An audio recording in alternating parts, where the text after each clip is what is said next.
Agents Mulder and Scully, FBI.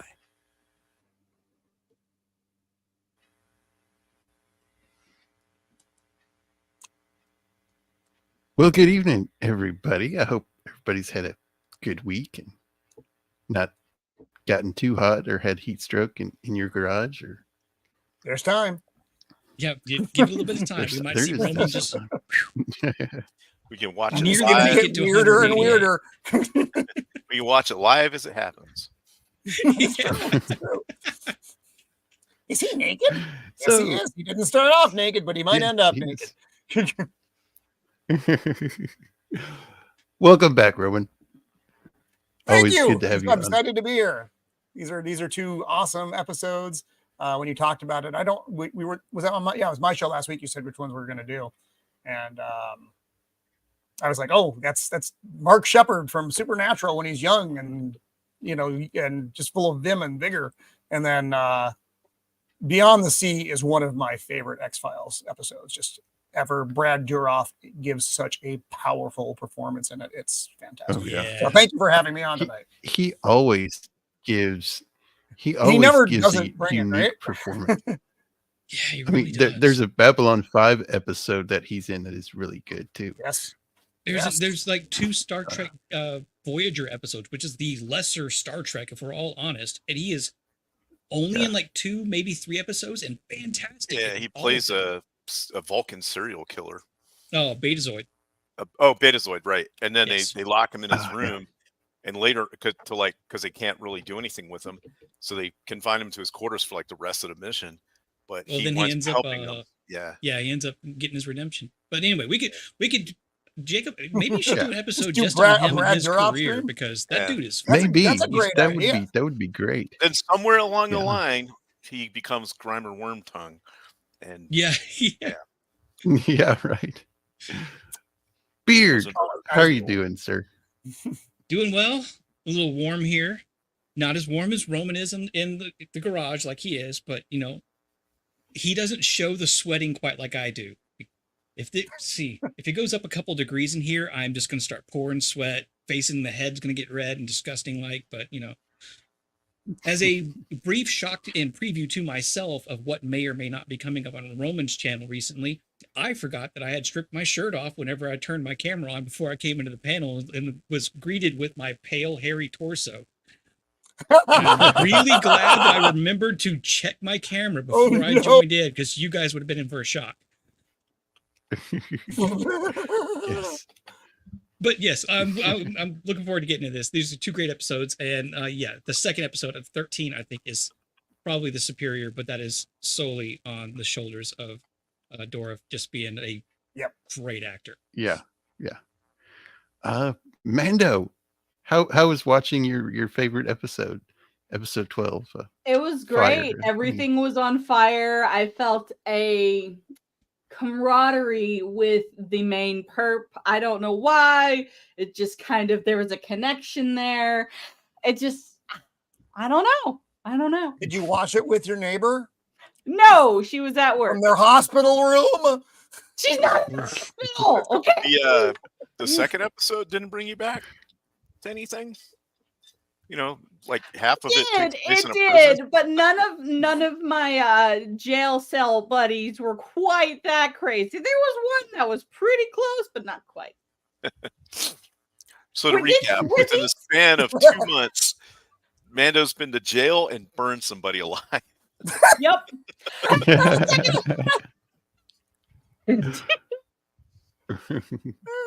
All she needs now is to see some lions in the dark. And it'll be... One day, I'll try and go to a zoo or something, film the lions and be like, look guys, and turn off the lights. Woman arrested setting lions on fire at local zoo. Filming her. Shieldwall, man, welcome back. Yeah, thanks for having me. Always great to review these old 90s shows and look at the styles and the cars and stuff and remember how good we had it back then. Yes. For people, young people today have no idea how good things were back then. Don't forget the suits with the high shoulders and Oh yeah, and the ugly padded shoulders. ties. Yeah, ugly The ties. that stylish look like ties. carpets and drapes Yes. that they just cut a tie out of. Yeah. Yep. Oh, my dad has some ties that fit that category. The classic ugly tie. So Yep. Yeah. So looking let's forward say to getting hello. into this. Yeah. Say hello to the chat real quick. The chitty chat. Welcome, Dexinar. I think I said that right.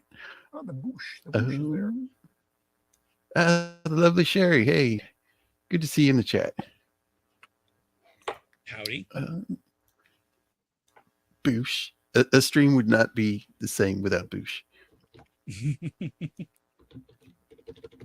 And the Gourd King. My liege. Good evening.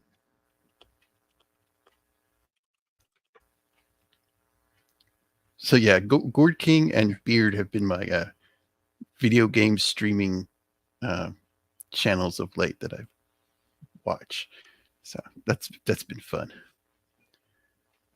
I I appreciate don't you hanging out understand with me video there. games. What? What? Roman Oh, should play Ro- video games.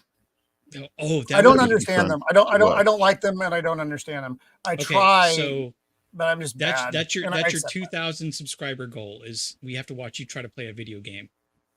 Oh Lord. Okay, Yes. so we have a ways to go then. That's fine. That's good. Look, I figured I'd give you a buffer. Well, I could be dead by. I mean, that's a ways off. It took me 500 took me like 2 years.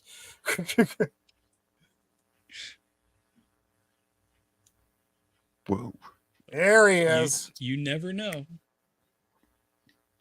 Hey, wasn't he Hello, also Dad. in a couple of episodes of Firefly? Yes, he was in a couple episodes of Firefly. He was Yes, also a lawyer in the Badger. Battlestar Galactica reboot, and I've seen him in a couple other Mhm. places here and there. He's got a very distinctive face and voice. Mhm. I mean, He his was biggest Badger run in was- Firefly. Yes, Yeah, Badger. I never saw Firefly, so I yeah.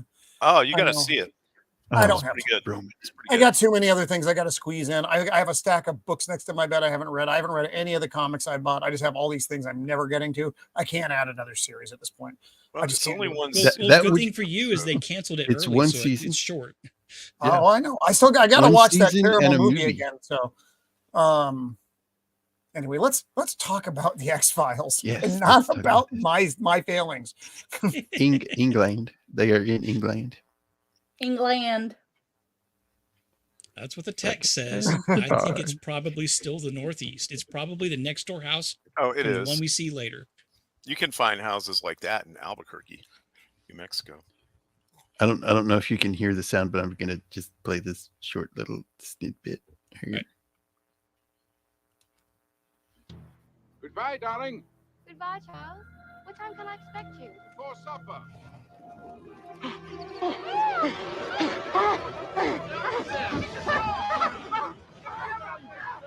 Ah, and he goes up like a Roman candle. Oh, sorry, He Roman. does. Oh, He's very flammable. You can't Mando, say how Roman does this candle. compare to your experience? So, Was this a one-for-one reenactment? Sorry. not quite, not quite. I will say it did happen in a garden. I was helping in the garden. I was not the one who caught on fire. Helping. Were you So, intently It's looking at your just- friend like that? No, as soon as I saw her catching on With a fake fire, I goatee got on? the water hose and I was like, oh dear. I did not stare at her. Mando, I just want to go ahead and apologize for the rest of the rabble that's on the panel here that's making a joke out of your friend catching on fire. Oh no, she so I'm gonna tell you her sense of humor, guys. She's like, dude, I'll send you like pictures of my legs so you can send to your friends and they can just add on to it. I was like, no, I don't want them to see. Yes. I do You know don't know some my people who friends. would want to see that, but you don't have to send it. I don't want to see it. Don't send it. Jay Goodwin in the chat, and that kids is why we stopped wearing rayon. Rayon. Yeah, he has 100% rayon. Oh suit yeah. on. The opening here was great. In the car with the tape. Yes, that was Oh, good. yeah. That was a good one. She pranks Mulder. She's she's British. She's not Secret Service. No, she's just in She's Scotland Yard. Scotland Yard. Yeah, Scotland Yard. Scotland That's Yard. right. Yeah. Yeah, I mean, it's not even just a fun prank on Mulder. It has to be a nod to, this tape will self-destruct, sort of Mission Impossible, like old classic stuff. Right. And Where, the actress, something just shows up and they just plug it in and get, their assignment. That's what at least my mind went to before it started saying something about the car being booby trapped, and then she showed up. Yeah. Right.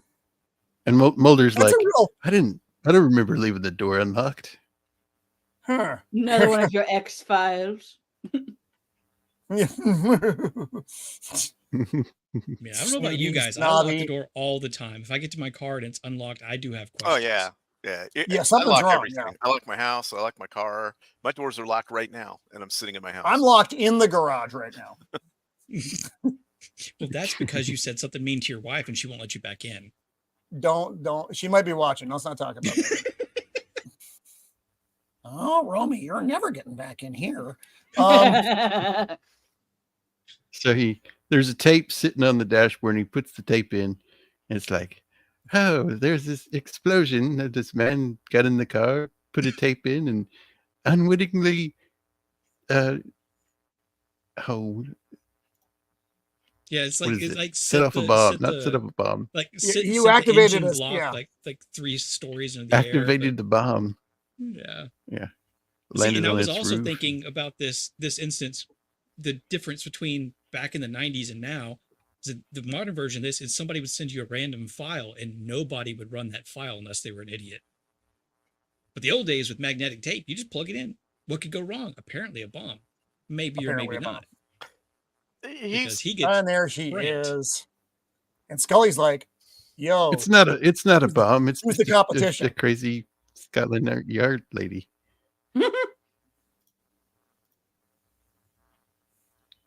yeah, and who kind of looks like a dude a little bit in that, but that's okay. Now they had a thing, her and Mulder when he was in Oxford, because he was in Oxford for a time. And they this had a goes fling back then. to like how old these people actually are. He was like, I was in Oxford. It was over 10 years ago. Really? Okay, so is he in his 30s? You Like, were 12? What? yeah. What's going on here? Same with Scully. Sheldon? I'm a doctor and I've done all this stuff, and yeah. So I think they're both playing significantly older characters than the actors actually are. They've got to be. Oh, maybe not. David Duchovny was born in 60, so in the 90s he would have been in his 30s. Oh, he's 10 years older than me? Wow. Yeah. Okay. What about Gillian Anderson? I thought she was young when this started. She was like in her Efforting, 20s. born 68, so younger, but not drastically so. No, she's a little bit younger than Scully's me. like giving all these a little bit older than me, I should these say. looks like Oh, the Scully they had a eyes. thing. Yeah. Yeah. With the pantsuit, shoulder pad. Shoulder pads. Yep. Nothing shoulder pads. is going to penetrate that shoulder. Like if I ever have like a suit jacket, I like rip out the shoulder pads because like it just Roman's can't jacket. handle it. You just don't understand the style, Mando. Oh, I understand the style, but the style with like my broad shoulders does not do well for me. Nothing says a feminine, look as like broad, straight shoulders. If you're not looking like you're wearing football pads, you're not looking like a lady. I'm telling It you, was a what you're doing. strange thing, right? Oh, here. So yeah, they're talking to the This guy weirded me out. Like, yes, Oh, it's beautiful. Look, it's beautiful. Look how beautiful it is. Okay. Yeah, Mando, pyro you expert. can't. I mean, come on. Because there was a certain Mando sees fire and she's in awe of yeah, I know. how beautiful it is. This is true, but I'm not creepy about it. I kind of get it. I mean, some of the Yeah. things he says is that fire, acts like it's alive and things like that. That's descriptions that you've seen all through history. Is it doesn't really act like any other of what, historically way back when people would have considered a quote unquote element. Like it does its own thing. Right. It seems to have like an intelligence depending on stuff. But I mean, we know it now as wind and the burn rate of certain materials and things like that. But This part, yeah, this part reminded me of a Backdraft a little bit. Because I cannot comment. who was it? Uh-huh. It was Rub. You haven't seen that one? You act surprised that I haven't seen a movie. Do you know me? It's an older firefighter. I know It's from yes. like 90, wasn't it, when it came out? It was. Yeah, I don't 90 even remember. somewhere. I know Long after that they had a ride what year. for it in Universal Studios in California. Really? Yeah. You go, we go. We're gonna have to do that. So I maybe. think. But he- since I'm 'cause all he- booked up for 3 months, it'll be a while. I mean, some of the questions that he asks here are the things that they ask. I worked with a guy who, just because he enjoyed doing it, worked part-time at Best Buy installing like stuff in cars, but he was an arson investigator. And I didn't know that for the longest time. I just knew that when we had like after work parties and like we'd go to the bowling alley, he'd show up, hand out a bunch of pitchers of beer and say, "Here, I can't stay, no pictures, bye." Because he was so worried about what would be pulled out off the internet for court appearances and things. Oh. But yeah, he was an arson investigator, and Interesting. he had talked a little bit about like almost imperceptible patterns of the ignition, like gasoline or some other ignitable fluid that would set things off. So they'd look for a tiny little streak of something in like a house fire. So the writing is spot on, at least for some of this guy's lines, because he's asking the right questions. He's talking about the right things for people who do that kind of job. Yeah, something he says here about fire can get so hot if you spray water, or if there's water, it can Yes. convert it into hydrogen, Mhm. Yeah, it which splits just the adds hydrogen and fuel. oxygen. Oh, it's Yeah. crazy. Ooh, Fire's It's crazy, crazy. man. I love it, but it's scary. Yes. Don't Yes. play with fire or gasoline. or gasoline, especially. So did she talk about the perp already? I don't I think don't so. think Not so. Scully, Did the she? British lady. I don't think so. I think it's just looking at the evidence of around the burn victims. Right. And who's getting burned? And they're like what was it? They had seen other things where the arsonist sends like love letters to the wives right before he kills Yes. the husband or Yes. something. Yeah. So, So, and a government arsonist official happened to a government official. So they're like on heightened alert. I mean, as you should be when a high level political figure is out in the public, you should make sure they are adequately protected. Right. Well, that's a funny thing to Right. say. Right. Right? Not coincidence Why at would you all, say or such any a way, thing? shape, form, or fashion. That's obvious, Mando. You don't really need to say it. It's obvious. That is a lovely house. It has a very It sloped is, roof. it is. All right, I'm done. Nice car too. But yeah, this British family is coming over to stay. I don't know if they say for how long, but at least temporarily in the U.S. at this house. Yeah. I like this part.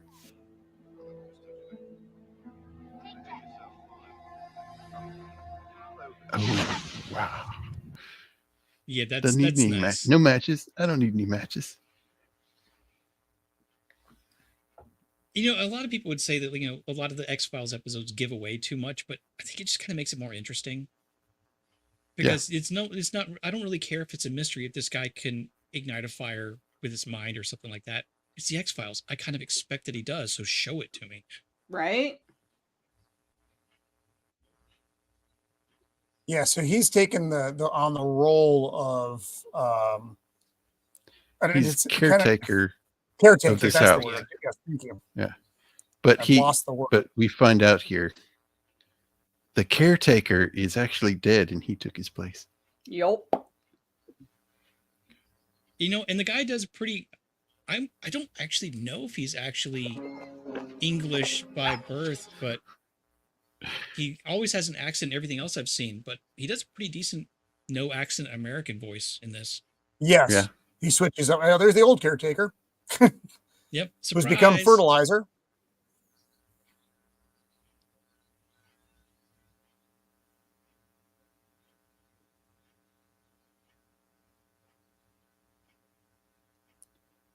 Yeah, Yeah, that was this a guy has a brief thing for the wives. What now? Yeah. He's a little creepy. That I was going to say that's a real brief exchange between Mulder and Scully, I think, where he's basically telling her, "I don't need you to help me on this. I can handle it on my own," sort of thing. It's like, you know, this other lady's kind of crazy. Things will get weird. Just you stay here. He's kind of like just passing it off as sit this one out. Yeah. I But think I was that really his like true these two.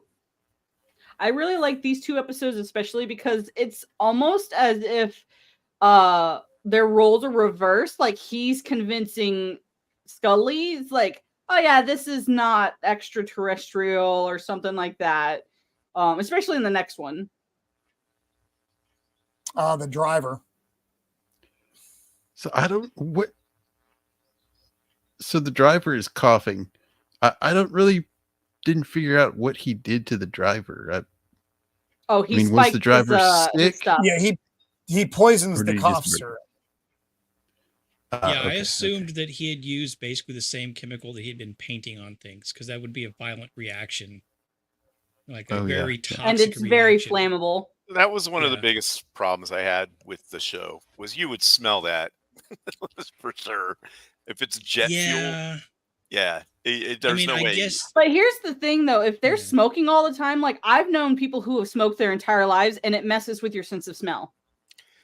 I don't think it messes it. If you've ever smelled jet fuel, you know, Truth. especially Yeah. the like very high octane I ones mean, that the military really doesn't use anymore. Yeah, there's Didn't no it getting say he away. like watered it down or even just something? gasoline. Even if you watered just it down, gasoline walking into a house, you is might pretty be potent used to the smell. Now he might have come up with something. Oh, we just painted in here with special paint or something. But Well, yeah. As soon as like they walked in, he was painting, so that would Right. make Mhm. sense. but still, I'm calling BS on it. It had melted the paint.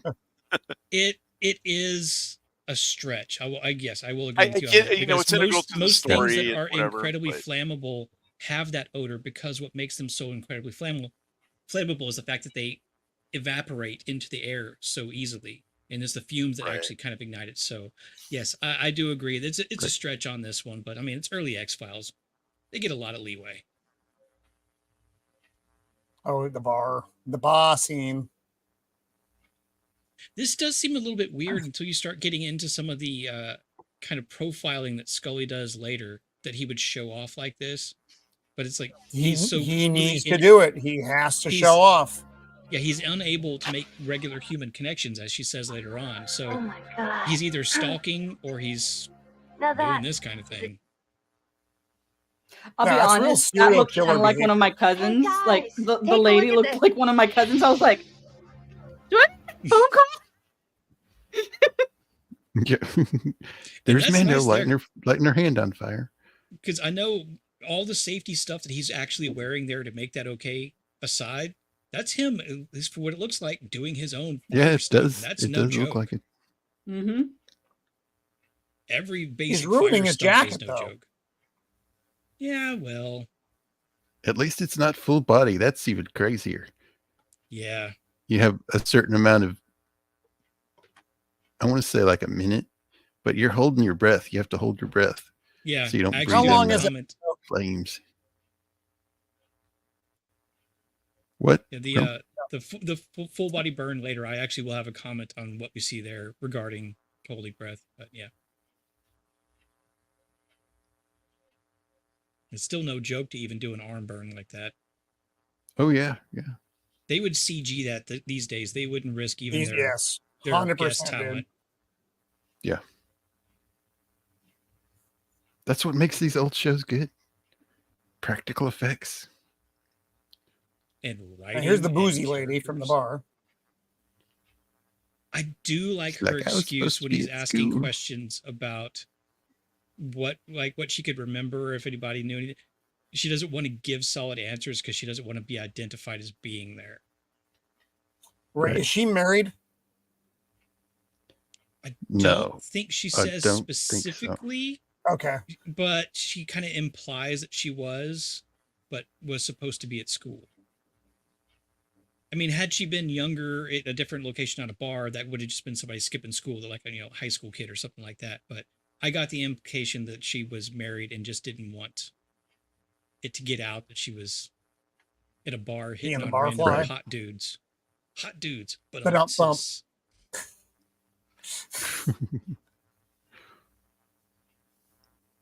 Yeah, she kind of like grills him on his technique about asking questions and how he's kind of like cold-hearted or whatever right here. And he's just like, it's what I've learned that works. It's she seems like the kind of person that always gives people a hard time about every little thing. Yeah. I mean, and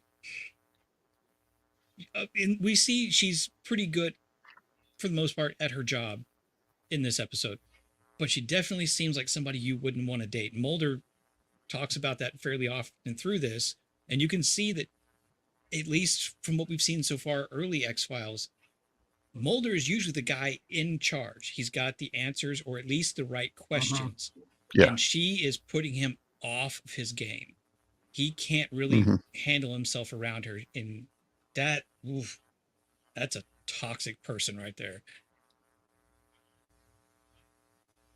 And she knows it. Ah, Yes. Cannoli! Good sir. hey, cannoli. Congratulations, cannoli on the 1,000. Yeah. I forgot about that. Yeah, definitely.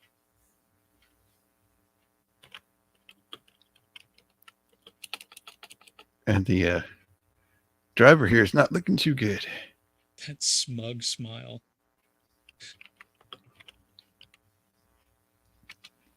Yep. It's like, oh, must have been the cough syrup. Yeah, he's got a look about him. Why is Scully working in the dark? What's going on there? Yeah, What and the is only going light is from on? behind her, casting a shadow on the paper she's reading. That's just bad for your eyes, Scully. Come on. Why is your friend working in the dark? Stop it. My mouse is messing up here. Stop it. There we go. Chicken's out of control. I don't know how to deal with this. The raccoons have shrunk down to microscopic size. They're inside the machines, pulling wires and things. I'm gonna do something here. I'm on Chrome, and it's making me Oh, mad. So I'm gonna switch back to Firefox, and I'll be right back. We'll be here. Hold on to your butts. in the meantime, let's discuss how Mando set her friend on fire again. Let's I get would back rather- to that. I'd That's- rather discuss about how y'all want to celebrate with naked hugging. What? That's a thing. You didn't. That's how Sicilians. Oh, no, that's how that's Sicilians just- celebrate. Will there be breadsticks and garlic butter involved? Well, it goes without saying. How about unlimited salad? That's not salad. That's a different type of salad tossing that happens. Never mind. I'm sorry, Jacob's not here, and I just go off the rails. This is supposed to be Yeah. family friendly. You know, You Yes, get all my the friend is ingredients okay. that you want. as My Zach says, friend is okay. Yes, she did catch on fire. Yes, I was there holding a blowtorch, but I did not burn her.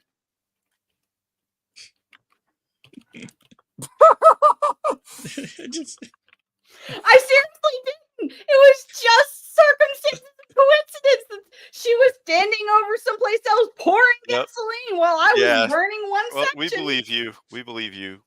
You're having a Bill Clinton Mhm. moment. I did not have blowtorch relations with that woman. you gotta. Yeah, I know you don't have Yeah, the you gotta camera, have so your I'll do the thumb, thumb yeah. point. Yep, exactly.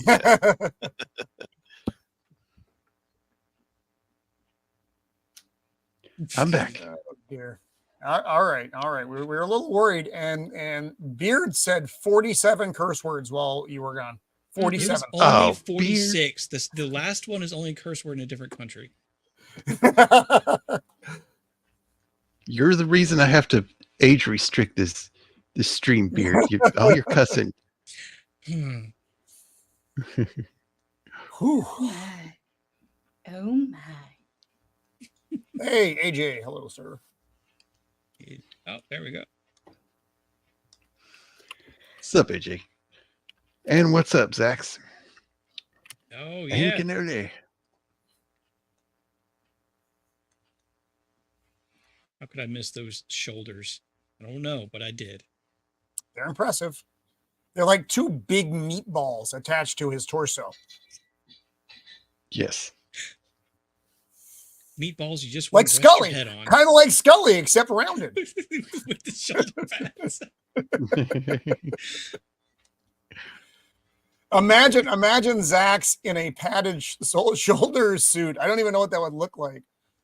He Oh would my look goodness. like the old Bugs Bunny would look cartoon like the when Hulk. they'd have the wolf in the zoot suit, but the shoulder pads went like up to like the top of his head. Yes. Yeah. Yes. Oh, like the he would look like Taz. Tasmania Devil, yes. Just flat. Okay, so there's the poor driver. Not Yeah. doing well. Not doing well. Yep. That smug smile on his face. Yeah, he's got that down. I mean, It's very Yes. any Ugh. role I've ever seen that actor in, he's got that kind of weaselly look about him. I Yeah. loved him as Crowley though on Supernatural. He was great as Crowley. I never watched Supernatural, but yeah, I've heard good things. And I call him. Oh, wait, what? I must have missed the joke. No, Boosh calls cannoli Noli. That's yeah. Oh, Noli. okay. Oh, You can see my that's confusion. nice. If you miss a line, that doesn't make any sense. So Scully working in the dark. Why? Why? Yeah, we were back to Scully in the dark. Yeah. She that pantsuit though. She just can't stand to stay hands off with this case, even though Mulder has told her, I don't need your help, you just stay here. Is that why So- she's working in the dark? Does she feel she's being secretive? I guess Maybe. we'll I go with think this. that's what it's supposed to like symbolize is Yeah. her being secretive. I think also she realizes one, like he has a fear of fire. Two, he has a fear of this woman that he is on this case with. And three, Oh, she has yeah. a thing for him and she wants to impress him. That's right. You brought up a good point Yeah. there, Mando, which I forgot. This whole fear of fire thing. This is the first and last time it's ever addressed with Mulder is this episode. Well, because he kind of overcomes it at the end of the episode, so it's not really needed to be addressed again. Wait, is that Mando's friend or is that from the episode? Oh my god. I'm sorry, I Oh, can't. Mando. I'm She sorry. looks much better than that. I can promise you that. If you want, I will have her send me photo evidence that she's alive and well. One Oh, of that these could be days. anybody. I can't trust that. I Yeah, like 'cause- Scully's glasses here. She doesn't wear them all the time, but I like the round lens on Scully, and her hair is a bit more tame in this episode. So it really brings together we the will- package for me. With the shoulder We will pads. have Mando's it's friend something. on to give her side of the story. Yep, and it's From From the Yeah. burn ward, do they allow broadcasting in the burn ward? yeah, and it'll start with "It's all a lie." We're gonna It's we're a gonna let lie. your friend roast Roman in a different way because of all his bad takes. If you want, I can like make sure that like if she's home on Thursday, like I can have her in the shoot with me for a bit. There you go. Yeah, just have She's her been walk. through enough. hobble Don't around subject her behind to you. us. No, Enough. we're just giving you a hard time, Mando. I mean, she wouldn't mind. That's the thing. She's like, yeah, let's milk this because all of our friends think it's my fault, and all of your friends think it's your fault. It's great. I was like, It's Hunter J. lore. Huh? Hunter J. Kind of a But yeah. what color pantsuit is that? I mean, that's Purple, much in Well, like maybe. violet. I don't think it, you can't just go with purple, vomiting out such a plebeian color. Oh, The image was blurry for me for It a few was. seconds when I said that. So based on the blurry image, I said purple. But no, his the image is blurry for me Dark too, but probably violet. for a different reason. Yes. That's the same Well, yeah. face my wife makes most of the time when I'm talking to her about the show. Yeah, this is when she's doing her profiling. Yes. It's like she said, like mid to late 20s, male, basically social outcast, can't make human connections, that sort of thing. Which, if we're honest, that's a pretty broad profile that Yeah, applies to a they lot always of are, people though. who get up to These something. these kids look like they're wearing their mother's coats. Well, they're British. Mm. Well, and also, I don't have kids, but they also grow We like found a weeds, wardrobe and upstairs. when I was a kid, my parents would buy me oversized clothes just so I'd grow in it, so they didn't have to buy it every 3 Yeah. months. Yup. Now, I used to have to I fashion was my the own youngest clothing out of of four, straw. so I was the youngest of four, so I got all the big clothes. Oh, you got the hand-me-downs. Yeah. Hunter called But I them- got all the hand-me-down toys though. Ooh. I was the oldest. I hung on to my toys. I didn't let those get handed down. That is a hideous coat. That's a woman's It coat. is. You're right. That's not a male coat. At least no male in the Western hemisphere. That could be a European male coat, though. They might get away with that. I I stuff in think Britain, it that's was possible. probably mom couldn't find their coats, so she gave Well, them hers. I didn't think That's about an it awful until lot of just speculation. now. I didn't think about it until just now, but if they're going from the UK to like Northeast, I mean, Northeast America gets a lot colder than UK does. Because Oh, UK yeah. gets the Gulf Stream that keeps it fairly warm. So maybe they didn't have good coats for the kids. But that's just That's something occurring child to me now. abuse. Yes, Boosh, that is Maybe there child was abuse. a wardrobe upstairs that led to a fantastical place. And they put on those coats. I'd rather have Mr. Tumnus walking around. Anyway, Right.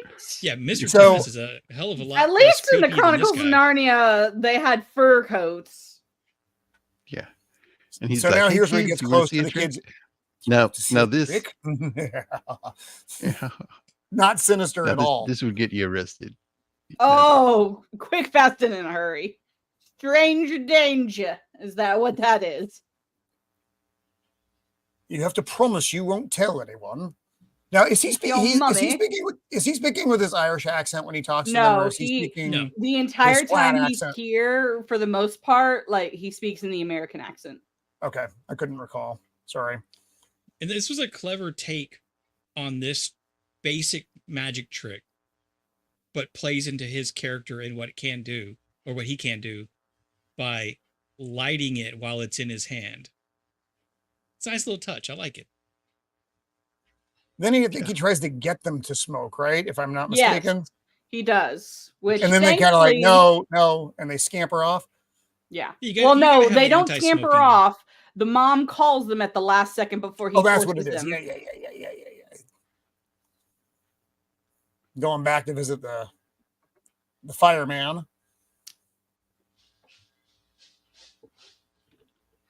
Squeaka! Squeaka! So I can't Hey, tell Squeaka. anyone. Another lady that's on fire. Literally, we had an arrangement, Squeaka. We had an arrangement which you are currently violating. I can't work like this. I'm sorry. I just have that effect on Squeaka. I will punish her later.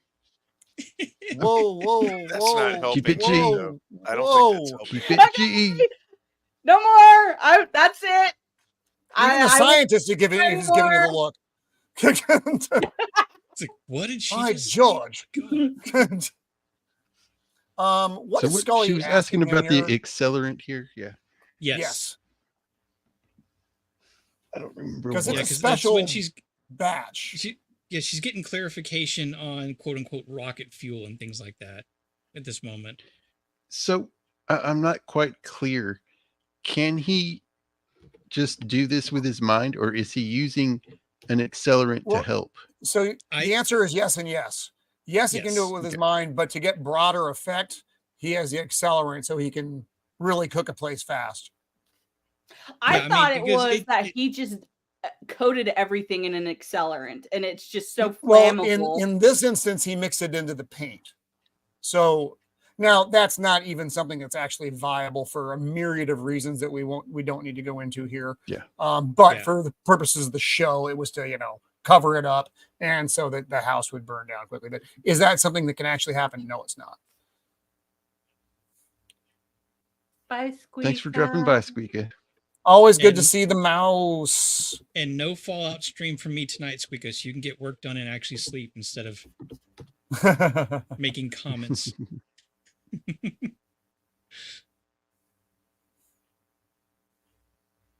But yeah, this is basically that was just Oh, basically here it just is. Scully Yeah. chasing down every potential lead, being the thorough scientist. Yeah, that she's she is. doing field work. She's doing what Yeah. she's supposed to be doing.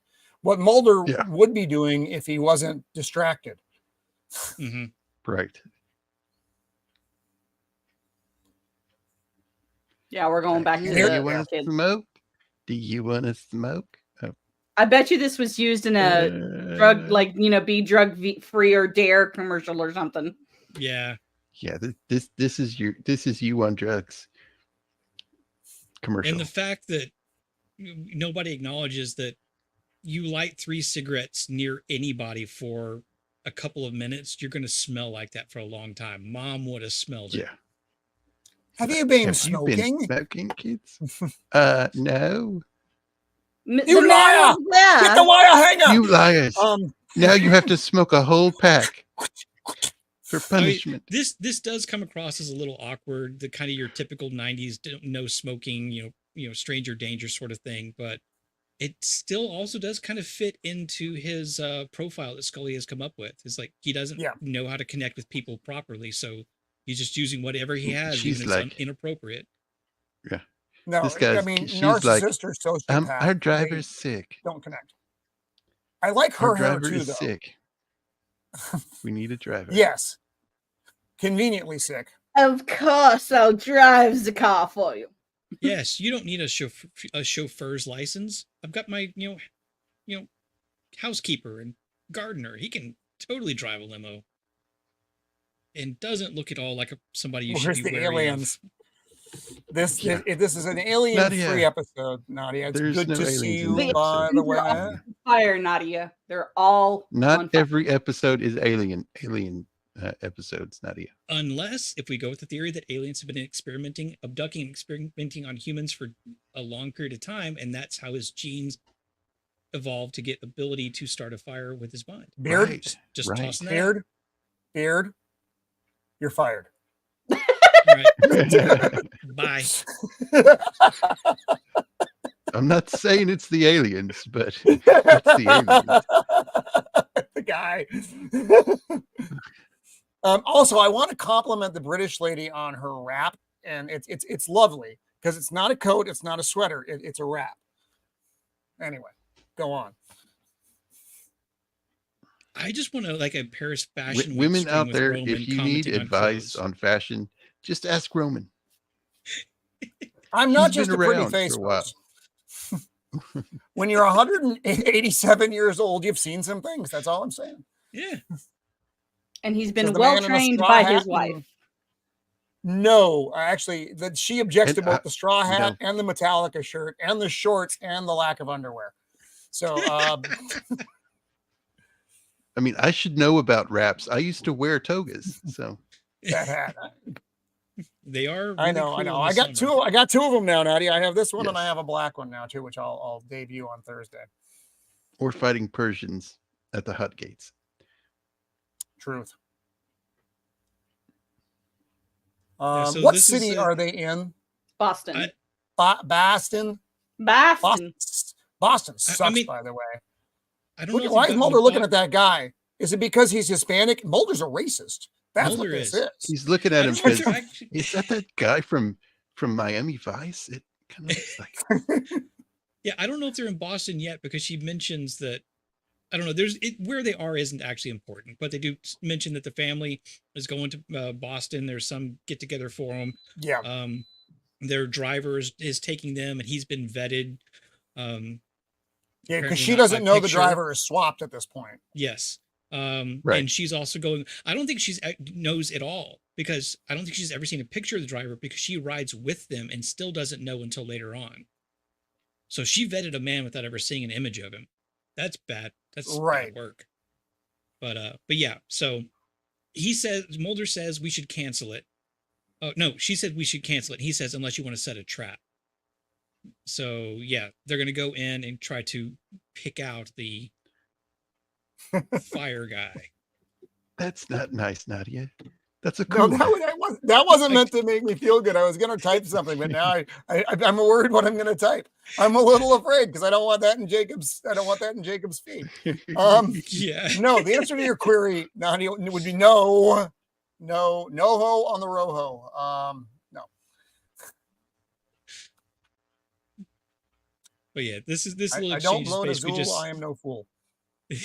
this exchange is basically just setting up that they're gonna go with Yeah, the it's family kind of a lot to of Boston chitty chatty. and try to set up he says like set up a trap, but they don't really do anything to set up a trap. They just kind of keep their eyes open. That just seems like standard procedure. Yeah, Look out and for I don't. anybody This who's event, weird setting when fires. we finally get to this event, it doesn't seem like it's particularly well staffed. At the Venable Plaza Hotel at 5, it's really dark. It must be fall or winter, because in New England during the summer months, the sun's up until like 9 p.m. Yeah, 9:30 at night. Yeah. Is it with the daylight So savings? this has got to be towards winter anyway. Either that, or they just put 5:15 and it's really 10 o'clock at night. Yeah, just bad. Yeah, is he tipping the bellboy here? Yeah, it gives him I like can't- Yeah, all he gives fun. them like $2. $2. But hey, $2 went a lot farther back then than it does now. Yeah, you Yeah, give that's them money so they don't jerk off into your clothes when you're not in the room. Just so you know, that's why you're doing it. Oh, Wow. Roman. I'm Wow. sorry. That was supposed to stay in my head. I apologize, everyone. Blame it on the bellboy. I'm sorry. I haven't had anything to drink today either. Jacob knows what's up. Roman blames it on the bell.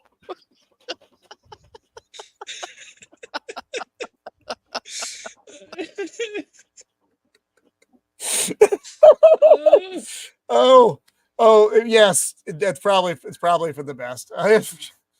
Yes. Enjoy your Bible studies. Moving on. I do like how he What like is with the- casually sits on the bed, like he tests it first, because this is a nice place, but It is. if That's you've a really stayed- nice if you've room. stayed at some really crappy places, you do want to test that bed Here's first, 'cause you here's don't know if the- you're going to fall through. Here's unbelievable thing number 2 about this. Unless he was putting this on some kind of like stakeout account or official mission brief, there's no way that the government would pay for a room like this. Well, actually, a counter to that To is me, what's her face says I booked you a room, so it's not on his government account. She got him this Oh. nice room because I think she wanted to hook up. Of course she did. Oh, so but okay. Yep, that's how bees beat, That makes man. sense. Yeah, Yeah. because she told him about all this and then said, I took the liberty of booking you a room. Okay. Because yeah, the Good. government would never pay for, unless there was no other option, or this was part of like their mission op. Like, we need to be in the hotel to surveil them or something. They would never Yeah. spring for a hotel Oh, that expensive. No, you're right. Only if it supported the op, not on its own. Otherwise, you're staying Right. at the Motel 6. Can you go back just for 1 sec, Jacob? Shieldwall. Is that word star I'm looking at, or word perfect? I don't know. By this point in the 90s, I wasn't using a computer. I was still, the only computer I was using was green screen cams. Really? I've heard of I have Word no Perfect. idea. I haven't heard word star. Word star was the predecessor to word perfect, which was the predecessor to word. Right. Oh, okay, yeah. Because I remember using a lot I of I'm very remember old. in the 80s I that was there there. were like they look like little laptops. All they did was word processing. Yes, Those you are can only buy a function. word Yeah. processor. Yep. Yeah. It's the That's only a computer. function That's they not a had. word processor. But Yeah, anyway. that is a Wow. computer. But I didn't own a computer until 97. Oh, okay. Yeah, I used Yeah. to Really? have to. In my daily workings, I was having to type up maintenance documents, and we were using initially it was WordStar back in the day. No, I had to. So We used something called cams. It was this green screen. It had a wire going into the ceiling and a keyboard, and you just typed Wow. in That's like why what you parts like changed Fallout and so stuff. much. My Yeah, it's my pretty dad much the same thing. Yeah. my dad was a graphic designer, and he got a Apple computer like early 90s. Damn. Ballin'. Fancy. Yeah. How does that guy It's look like, so "Oh, young how and does this exactly the car same do?" all at the same time compared to where else I've I- seen him? Don't know. He's a Well, He's a he little he's got a lot more bald. hair here, but he does have the hairline going back. yeah. And his sideburns stress me out, though. I'm not gonna lie. His sideburns hurt me a little bit. Hey, Flaccid, thank you. Yes, Hey. no, the it's not from the Olive Garden. It's just the Fifth Element, and the Olive Garden is when I hit 1,000. And shirt off. So and Beard's gonna be topless either way. It won't matter. So it's like I never agreed to literally any Hey, of this. why are you dissing the Look at that sideburns, man? sideburn. That's The that's what sideburns. I don't. mean beards back in the day had sideburns, man. No, everybody had them back in fact, I had them back in the 90s as well, because in the military, for the longest time, we were allowed to have them down to the bottom of our ear, which was, Oh. in the 90s, that was the thing. But then they changed it up in 97. You had to cut them so they were mid-ear. That's Rookie a rookie lot of numbers. information no one cares about. Before I went full beard, I did actually have basically a full beard, except for like a 1-inch strip on either side. So I had a goatee and like mutton chops. It looked terrible. Yeah. This looks like one of those 70s photos. Yeah, like you got it done it That at or Super Photo or whatever. or Glamour a shot. soap opera intro, like a soap opera credit scene. It does. Oh, it so does. Man, I'm gonna have to. These are the days of our X-Files. I wonder if the aliens think about me. He's got to grab screen grab right now. He's like, I gotta save this. Oh, sorry, X-Files. I know we're supposed to be being serious with the X-Files. All that needs right there is it just needs a slow pan in. It's not actually video, it's just zooming in slowly onto the same image. You just put, Fox Mulder underneath, it would be perfect. Fox Mulder. Fox Mulder. Fox Spooky Mulder. Ow, my eye. Yeah, he looks like he's just been bored out of his mind. He looks like okay, I may be reading too much into this. He looks like he expected there to be more action from her on this and more action on the perp, and neither is happening. And so he's just bored out of his mind. And right now, neither of them are in the room with the people they're supposed to be watching. Yes. Right. That bothered me so much. There are a couple things in this episode. This was one of them, and towards the end, when we get there, there's another thing that pops in that causes me some anxiety. Again, I might be reading too much into standpoint. it, but I'm thinking like that she said, "Hey, meet me over here later," and he showed up. She showed up late because she doesn't actually care about him, so that's why he's bored. And then she's like, "Hey, ignore the mission. Let's have a dance," and that's just bad everything. Right, like there are like, high-profile great. people in danger, and you want to smooch with your ex-boyfriend. Come on. I'm so uncomfortable. Scully's like, Oh, and Scully. really? Scully, yeah. still in the shadows. I forgot because she called him. She called him and said, "I've found something interesting," because she looked at the immigration, like the visa data that was coming into the U.S. to try to find a connection. And she's like, "I have something. This is huge. I'm gonna come down to Boston. I'm gonna show you." And his words are, "I think I'm gonna be pretty busy," or something like that. So she shows He's gonna up. have his hands tied. Like, Yeah. I'm dancing. gonna have my hands full. She shows up seeing this, thinking that he's not actually working a case. He's just doing it for the nookie. To bring back that old reference. Yeah. She turns around and sees creepy dude spying on them, which fits his MO. So she's like, "Oh, this weird dude, I'm gonna walk back in there. Oh no, this is still super awkward. I'll walk back out to weird dude is." Right, no matter And where he's she walks, gone. it's awkward. Yeah. Everything's just awkward. Yeah, that smile. Hello Oh. Like, hello. Ugh. I mean, honestly, the way the shadows are on that, especially with his right eye being perfectly dark, make it especially unnerving. Yeah. And then Yeah. she's like, "Excuse you, you two smoochers. We've got to actually work here. Excuse you." Yeah. I mean, I think Look a at lot of this the is annoyed probably- look. Yeah. Please. Morons. Yeah, because she goes from like, oh, this is super awkward and annoying. I just fine, I'll let them continue doing what they're doing to I see the fire alarm saying there's fire on the 14th floor. You idiots were down here making out. Get back to work. That's like Taco Right. Bell at 2 a.m. right there. Exactly. Hmm. And I don't know if it's intentional, but it actually reminded me of something that the arson investigator said earlier on, where he said, I've seen fire bend around a corner like it was intentional or something like that. And that's Yeah. a fire at the corner that kind of seems like it's coming around. I don't know. I may be giving them too much credit here. And now everybody's Yeah, starting to scamper around. But that's when Mulder goes up to the floor. Yeah, the two ladies run to warn everybody else, and he runs up to be the hero, but and he does not. This is a Fox fail moment. I mean, fire fear aside, without even at least like a wet cloth over your face, even crawling down low, most people aren't going to last very long. Yeah, you're getting taken over by the smoke, and there's no air, so it's not cool. Oh, I missed this when I watched it earlier. He actually goes running by Mulder, like. Oh yeah, because he set himself up to be the hero again because he doesn't have any human connections, so he has to set up situations to be likable. So yeah, so he runs past Mulder to be the hero.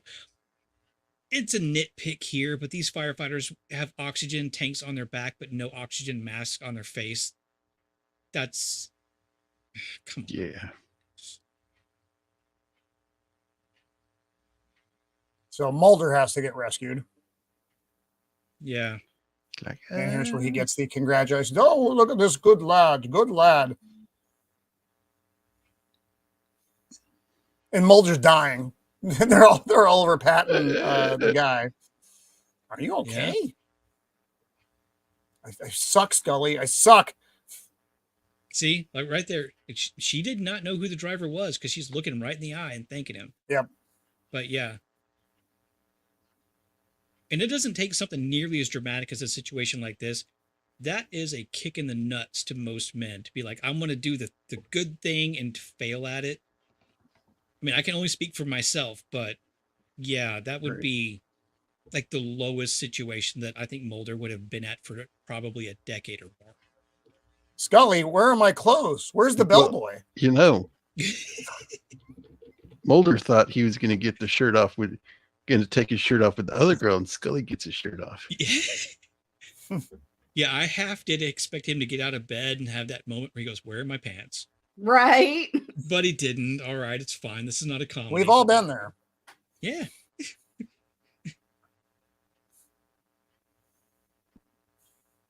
I mean, but this is, and yes, this is really early on when it was more of a will they, won't they sort of thing. But this is a nice little nod. This whole episode in general is a nice nod that she obviously thinks more of Mulder than he realizes. Uh-huh. Her reaction, even when the British lady shows up the first time, to being the one that's sitting by his bed trying to make sure he's okay when British lady is out there not caring about him. Right. And not because she's British. Scully's like, friends across Mulder is mine. You stay away from him. Basically.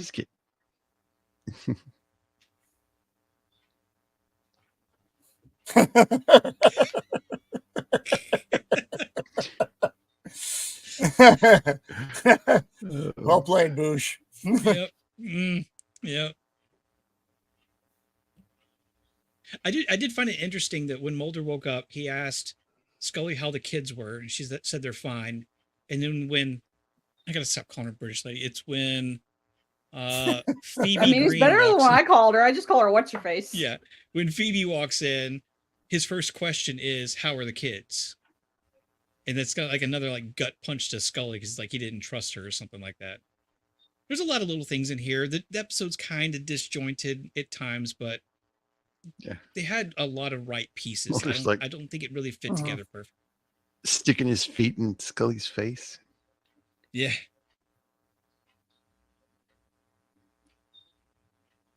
Yeah. I hope you had odor eaters in your shoes, Mulder. I don't know if you're still clicking, Jacob, but we're stuck on Scully looking slightly annoyed. Yes. Which is pretty much the way Scully looks all the time. That's also I the mean- way Mrs. of the Empire looks pretty much all the time. Yeah, Has it updated? No. No, Mrs. of the Empire is still here.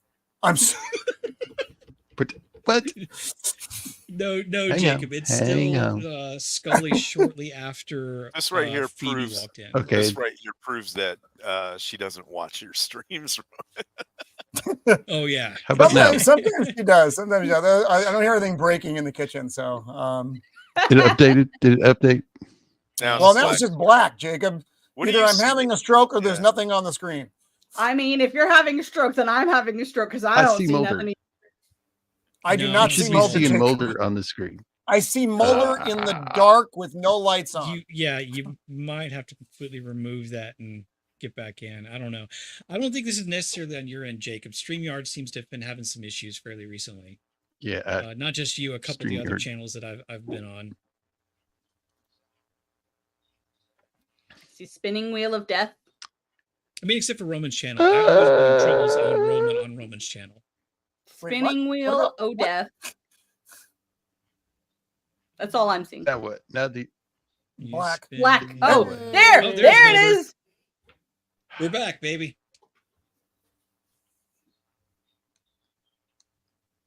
I don't know what's going on. here, stop though. messing with Jacob? me. I know You- Mulder's you, wearing a uh, robe now, at least. Yeah, Probably Mulder's given to him wearing by the robe. bellboy. Oh yeah, because Phoebe walks in, he walks back out wearing the robe, and he kind of gives her, because she just walks in without knocking. He gives her like a, "What's your problem?" Yeah, But he takes his no. time closing his robe, kind of like, "Hey, you like what's hanging in the sausage window?" Oh, so here's the immigration stuff that Scully tracked down. Mm-hmm. Nice tight knees, Scully. That's a lady. Because she doesn't just track down that. She goes historically back, like generations for this specific family name. because it was a name. Yes. Right. So weird fire related things, including somebody back in like the Carbon. 16 or 1700s being executed as a witch or something like that. But yeah, I think her main connection is that every single victim had applied or had put out a job opportunity for like a housekeeper, Handy gardener, that person, sort yeah. of thing. And there was no matching names between all of them except for one. And that's what led her down looking for all these other historical names, and then arriving to the one name that had been, their visa had been tagged in Boston, just like 2 weeks earlier. And then they're like, "Oh no, we must find this person now." This man. I forget, where did they get the composite drawing? Because there is one. Later. From the no, the composite- lady that from the bar. Is The it lady bar from lady? the bar. Okay, Yeah, Yeah. because bar she fly. said she would do it, but she wouldn't do it like in more secret. So that's when Mulder said, "We'll have you come down to the bureau and Scully. stuff like that." Okay. Oh, that yeah. The They look got to on get it Scully's faxed to them. face. The look on Scully's face. Yes, I've been working, Mulder, while you've been doing whatever. Traipsing around. The bellboy.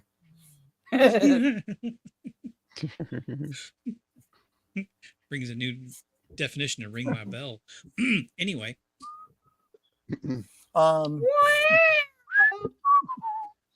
yeah. So this So, is I kind of like when Mulder actually like starts taking her research more seriously. Here it comes. Here it comes. 45 minutes it used to take one of these things to come through, folks. 45 minutes. Yeah, And you the, had to guess. Who is that? I recognize that chin.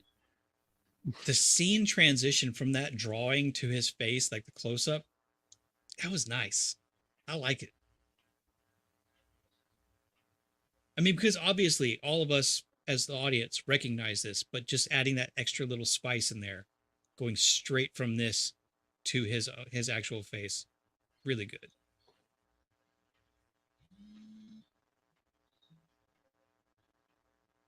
And then this is where I think they find out. No, it's after. Never mind. I'm getting ahead of myself. Well, it's only like 10 minutes left in the episode anyway, so They find out like later on. It's like, And what oh, the happens here? driver wasn't the driver. The driver was the housekeeper. Yeah, you were What? only ahead of yourself by about 5 seconds because that just happened. You're good. Oh, what's going on here? It's either what? I don't understand Bush's it's either Calpen or Carl Urban from from Riddick. Riddick. I guess I could see that. Who? Oh, the sketch? Yeah. Oh, sorry, Bush. I'm not, when I'm not drinking, I'm not nearly as sharp. But yeah, this entire time, this guy has been just casually painting already painted walls and swing Yes. sets and things like that. And they come bursting in and It's say, a hey, bad picture is my point. Yes. Oh, Yes, it looks, okay. it's like something that I drew if I remembered what Mark Shepard looked like.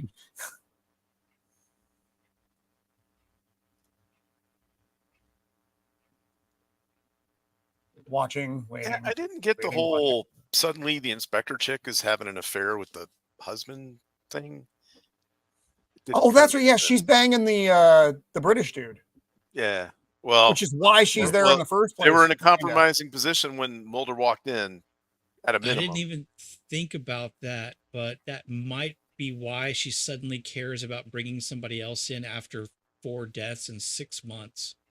Why is this strange can of rocket propulsion fluid in the? Yeah. What an Yeah, I odd mean, thing to leave around. I would have labeled it something else, like Isn't it fun regulated? juice or Like, something. is Well, I rocket think mine fuel? probably it's wasn't. not just like I can go get It a, is, a but you can gas can probably of rocket fuel. you can probably just get somebody to get one for you, especially a little can like that. Nobody'd miss that. It's like a sampler. Yeah, Yeah. yep. It's the Like fun you might side. have to pay somebody under the table for it, but one can of that wouldn't be hard to get a hold of. I wouldn't think if you knew the right people. Okay. Okay, how do we pronounce this? Argotypoline? Tipoline? Argotypoline. This is like something Matt would call himself on my show. Yeah, exactly. Look, Yeah. I don't know if this stuff is actually real, but I know when I search it, the first option is X-Files, Wikipedia. The second option is Argotypoline real. So Oh, Oh, so I don't nobody know. knows. So It's not a bit. I mean, who knows? They make up stuff all the time. it's AR Game of the Year. Pleen. I like this. They show him the picture. This isn't the driver. This is the housekeeper. What? Wait a minute. yeah, that's when I would look at that British broad and be like, "Excuse me, you vetted this man?" Yeah. But you did not vet this. It's man. like You she's didn't- not doing her job. No, Really. no, she's not on top of things. But if there's a personnel change, also she wasn't there when that happened, and they should notify the agency that's in charge of them. But no one's doing a good job notifying anybody except for the barfly lady with the picture. Oh, The actual Another- driver. oh, Mando victim. wait, Mando. Yes, I was gonna say. Does this look familiar? She did not lean over the toilet. She jumped into the tub to put water on her leg. So same area, but not the same vibe. spot. Same vibe. Also, this is just bad being a bad guy. You don't off somebody and just leave them in the house. No. Also, When the there's going to be family an goes to aroma with sleep, this. You get rid of it. Homie What's that smell? smells That's like pork? a Phil's That's pork. barbecue right now. That stench is permeating the house. That is Oh, not being yes. It's that's very, not staying in the like, bathroom. It's very potent. It's a very unique smell. Well, Oh, because it's burned people, it's burned hair, my. it's burned clothes. It's nasty. It's not good. And like I said, it ain't staying right there. And those towels probably would have gone up in flame too, but just by proximity to the body and the toilet paper. I'm just throwing that out there. Anyway, 0-2.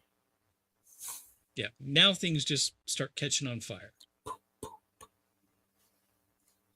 And here's the question that nobody asks on time, though. where are the kids? Right? Yes, That where was are the my kids? whole like the whole time. As soon as I It's walked like- in, I'm like, Yeah, Shouldn't this that be final your first thought. Where are the kids?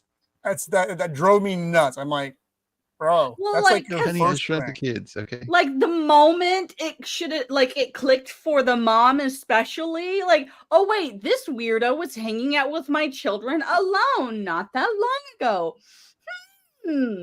I don't think Maybe they we have sh- that in UK, Boosh. Yeah, it is definitely a weird question, especially because if the kids' room upstairs and anybody who is an adult that even remotely understands fire knows get people out of the upstairs first. Yeah, it is a weird question, but it also is just random fire popping up. So I'll give them a little bit of leeway with kind of like normalcy bias. It's something completely out of their normal perception. I love this part. It's like, snaps. I guess he Flame must have on. installed like asbestos pads everywhere else but those pictures, I because know. how this whole house just doesn't burn down in seconds with that much accelerant painted everywhere. Yeah. Right? Yeah, unless he somehow, because he can control fire, he's like preventing it. You know what I mean? Nah, I don't think Oh, it goes that yeah, far. I think it's yeah. he can create it, but he can't really control it, because if he could, he wouldn't get burned up later. Spoilers. Unless he wanted to do that on purpose because he was laughing. So part of me was like, maybe he's doing this on purpose. You know, he's a psychopath. Maybe. oh, there's a But good yeah. shot. Mulder has Got to the crazy absolutely eyes. face everything now. There's a couple really good shots of the ceiling on fire, because when ceilings are on fire, it's a very unique version of flames, because it's basically the underside you never see with anything else. So it's a very unique look, and I love it. I don't want Yeah. to sound a lot like that, arson investigator at the first part of the episode, There's- episode where, Backdraft, man. yeah. Backdraft has a It's lot of alright. those shots. All right, I gotta watch it. Add it to my list.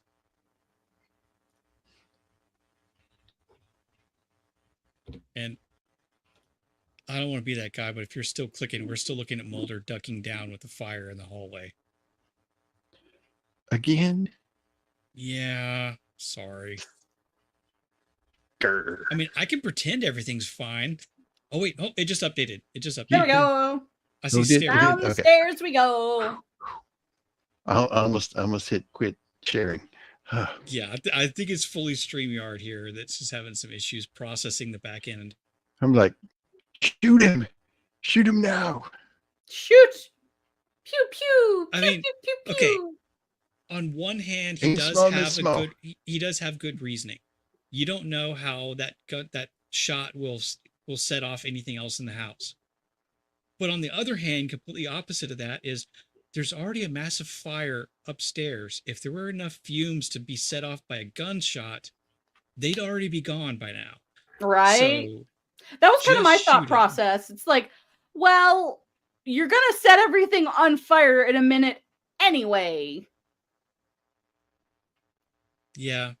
And some of the facial expressions this guy comes up with, Ah, I think he would have been a good either Joker or Riddler in a Batman movie back in the day. Mm-hmm. yeah. Because he's I could really see crazy Riddler. looking and expressive. Yeah, he's got so much expression on the face, twisted expression. Yeah. Come on, Mulder. Fear is the mind killer. So yeah, he got splashed in the kids face out. and the clothes with some of the accelerant, and so he's like temporarily blinded. He goes stumbling outside while Mulder is being the hero. Like, I can imagine having that stuff in your eyes, man. Yeah. And I'm assuming he must have tried to light up the house here, but because he was covered in the accelerant, it set him on fire. Yeah, because he there's is no real in fuego. clear indication what sets him off. But yes, this actually is when I was going to comment on a full body burn. Is there's one just brief four or five frames. It's like less than a second of Right. what is obviously a dummy head with the mouth open. because you cannot have your mouth open whenever you're doing a full body burn, because even the tiniest bit of inhalation and the fact that you don't have gel on the inside of your mouth, even if you don't inhale, it can severely harm or take you out. Yeah. I'm going to have to do this. My other show that was on Saturdays was like, I had to quit that one. So I'm going to do it probably on Popcorn Talk, but stunts, craziest stunts. And one of them was a stunt where the guy gets set on fire, jumps out of a window in a building, and lands on one of those big air cushions. Ooh. It's like the craziest thing. Crazy stunt. The stunts would be a good time. Stunts used to be cool Yeah. before the Before green OSHA screen. got when they're done involved. right. Before OSHA and Fannie Mae got involved. Stupid OSHA. Also, And I just have to point out Right. that Scully Right. this entire time is still rocking what is probably a 38. When Mulder's got himself a big boy 9mm Glock, she's still rocking a Walther. Yeah. Sorry, this is kind of stuff I notice. I'm a meme. I know what I am. And what did we learn, Mulder? What did we learn? Don't play tapes you don't know what are. And again, their office is dark this whole episode, which is weird because their office normally is not dark. It's weird. Yeah. So the British lady left a tape. Mulder's Yeah, like, I think he I'm just, gonna throw I this in think the he just trash. tosses it, if I'm not mistaken. Yeah. Yeah. Yeah, he doesn't listen to it. So it's not a bad episode. I like the ending credit with the burn dude, like how they describe like he's healing so fast, like yes, it's amazing, like his cellular reconstruction, and like at the end where he's like, I could use a cigarette. Yeah. Yeah. Oh yeah, he's in a Mando, hyperbolic Mando, chamber, right? Mando, do you remember cassette tapes? Yes, I had a Walkman. I was poor. Okay. Yes, I'm young, but we were poor. I didn't get this newfangled technology till way later. I do think it was a nice touch to describe that he had increased cellular regeneration, because otherwise, when he created fire like on his fingertip, what was burning? If it's not his flesh burning, Right. then it's basically just magic. And as crazy as X-Files goes, they try, at least for the most part, not to delve into magic as a base. They try to have some sort of explainable thing about it. So that makes sense. If he can light his arm on fire just for a joke to burn down a bar, that's a terrible joke, by the way, he's got to be able to grow all his skin back. Doesn't he even say, I'd die for a cigarette? Yes. Yeah. Or something like that. That's like the last line. Yeah. I'm just dying for a cigarette. Alrighty. There's that one. That's just cray. So I bet you, like, I think in universe, I don't remember I don't think they ever go back to this guy again in the future episodes or anything. I don't think so. No. This was a one-off. Okay, because like I think with them talking about his family history and how all of his family is related to fire in some way, I think the angle they were trying to go with was his family has a genetic predisposition for, being around flames, or have like a, some sort of genetic mutation that makes them more flame resistant, I guess you could say. Yeah. That would have been fun for them to dive into more. Yeah, it would. Yeah, it would have. Alrighty. How did his family come to be the flame people?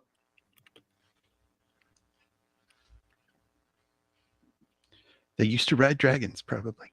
Probably. I told you. Aliens.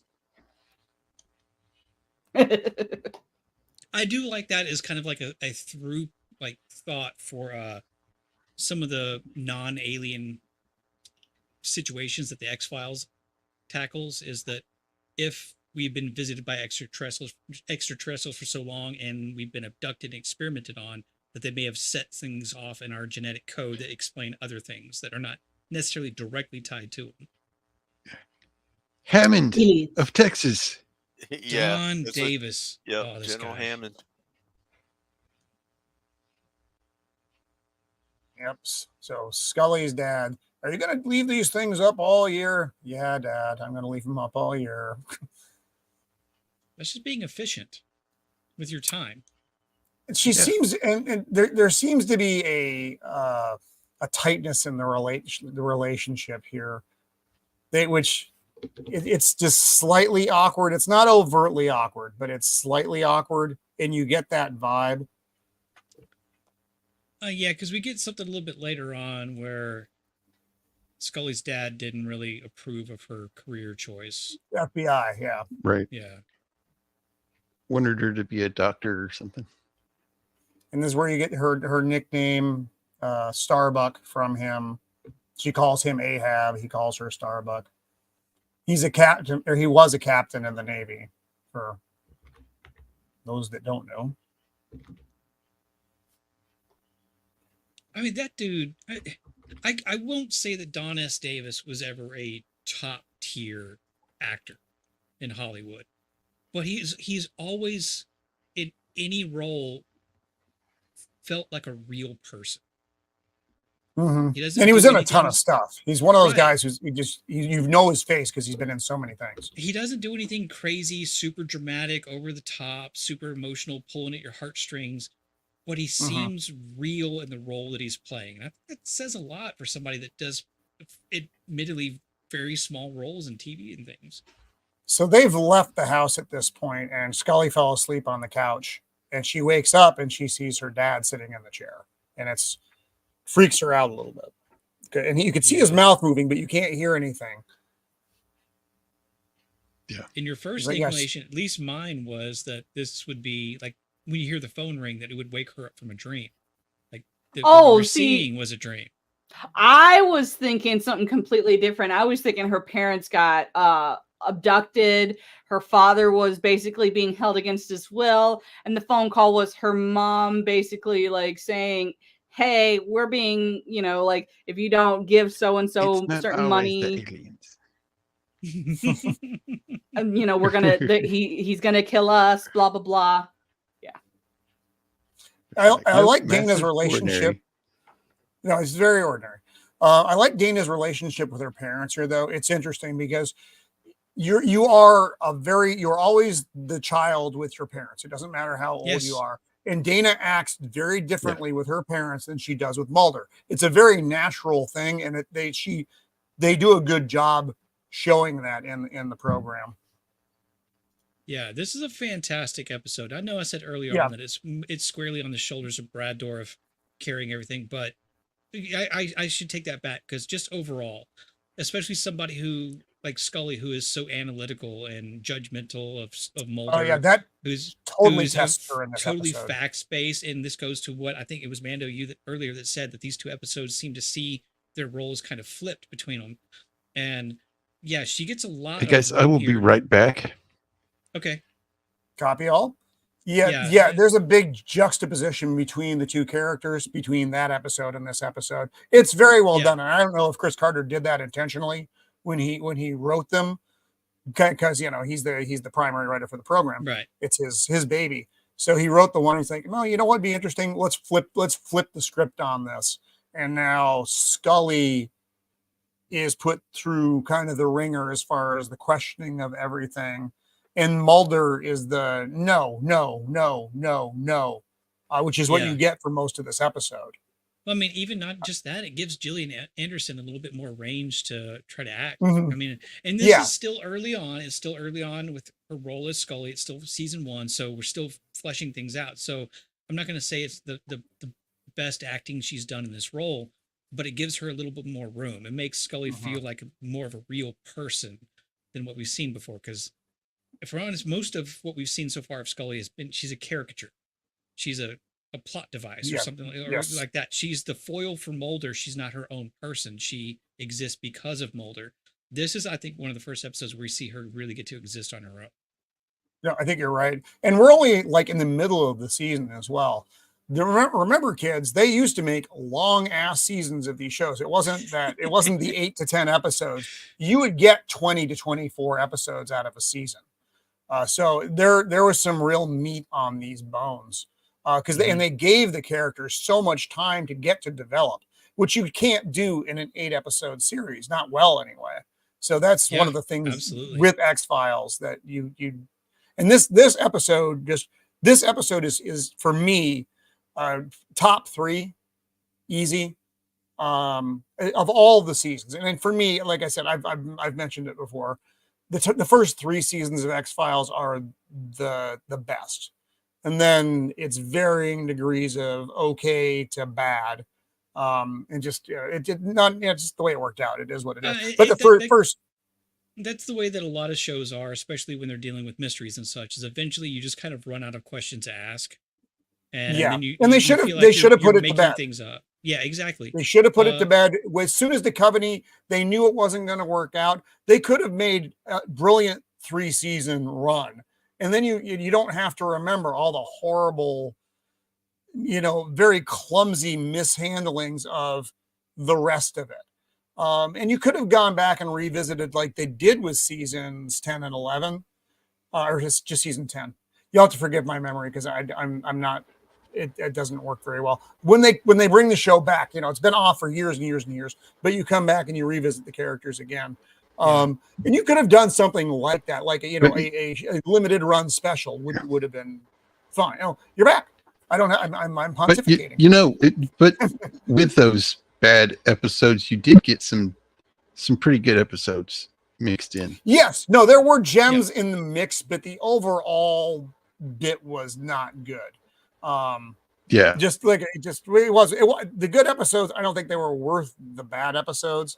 Just it's unfortunate. It's fun, but we got 3 really good episodes or 3 really good seasons. I will say this in general about TV shows going on for a long time, or even like movie series going on for a long time, is the best stories always have an ending. Yes. And I sometimes say that like it's some wise thing or whatever, but it seems to be something that a lot of people can't comprehend, is that if your show or your story, even your personal story, goes on forever, it's forever watered down. The best stories of people's lives, of movies, of books, of things like that always have to have an ending, because endings bring value to everything else. Mad Men, Fringe, Breaking Bad, all of these had a very definitive closure to them. The X-Files, that final, I don't know if anybody remembers, the last episode, regular season episode, a regular series episode, is bad. So these 2 kids are making out in the car. You get the knock on the window, and they think they've been busted by like campus police or whatever. I do have to say that if you've been making out in a car long enough to steam up the windows that long, you're not doing it right. You should have been. Never mind. This is a family stream. Where's the bus boy or the bellboy? The bus boy. I don't know what you're doing in the restaurant. Don't leave the bus boy alone. One Piece. Is that a hat joke? I don't know. I'm sorry. Yeah. Yes, it's a hat joke. Yeah. Anime reference. Yeah. I do kind of like this. I don't know if it was intentional, but this has a lot of Zodiac like feels to. Oh, totally. I was thinking the same thing. Yeah. Now that is a movie I've seen. That is a fantastic movie. Zodiac is incredible, but I could talk along. I could do a whole stream on that. Just my own rambling. This tie is so bad. My God, it looks like it has placenta or not placenta. It's a single cell organism. Begins with a P. Oh, those are UFOs. Planaria. There's amoebas, and then there's planaria. Planaria. Because you used to look through the microscope in high school and you'd see these stupid things. But that's what they look like to me. I hate this tie so much. Planaria. It looks I don't like know what that word it is. looks You're like making That's words the up word you're now. looking for. it looks like he got the tie from like 1947. Specifically 1947 in New Mexico, because there are definitely some like Yes, southwestern yes, vibes there. exactly.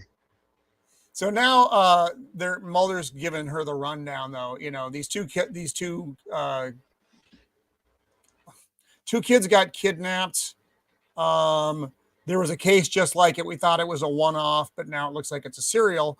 And he says, ironically, on this, on the date that's coming up, because they only have 5 days to solve this mystery, Luther Lee Boggs is going to be executed. Now he's like, "What are you doing here, Dana? I didn't expect you to come in." He says Dana. He doesn't say Scully. He says Dana. It's very intentional. That's showing his soft side because Yeah. her dad just shoved off, as they say. Mm-hmm. And I Went beyond the can sea. say I definitely get, and I think a lot of us do, that you pour yourself into your work when something like that happens, because you're looking for something normal, something routine to kind of ground yourself while you're kind of having to handle everything like that. So he lays it all out for her here. These are the kids who went missing. And it's a serial now because the MO is exactly the same as the previous case. It was like two different colleges. I forget the first one.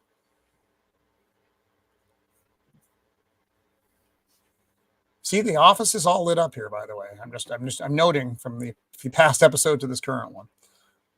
It's because There he once is, Luther Lee the sun Boggs. goes down, the FBI cut half the breakers off to save power, because you know how much government likes to save money. Oh, yeah.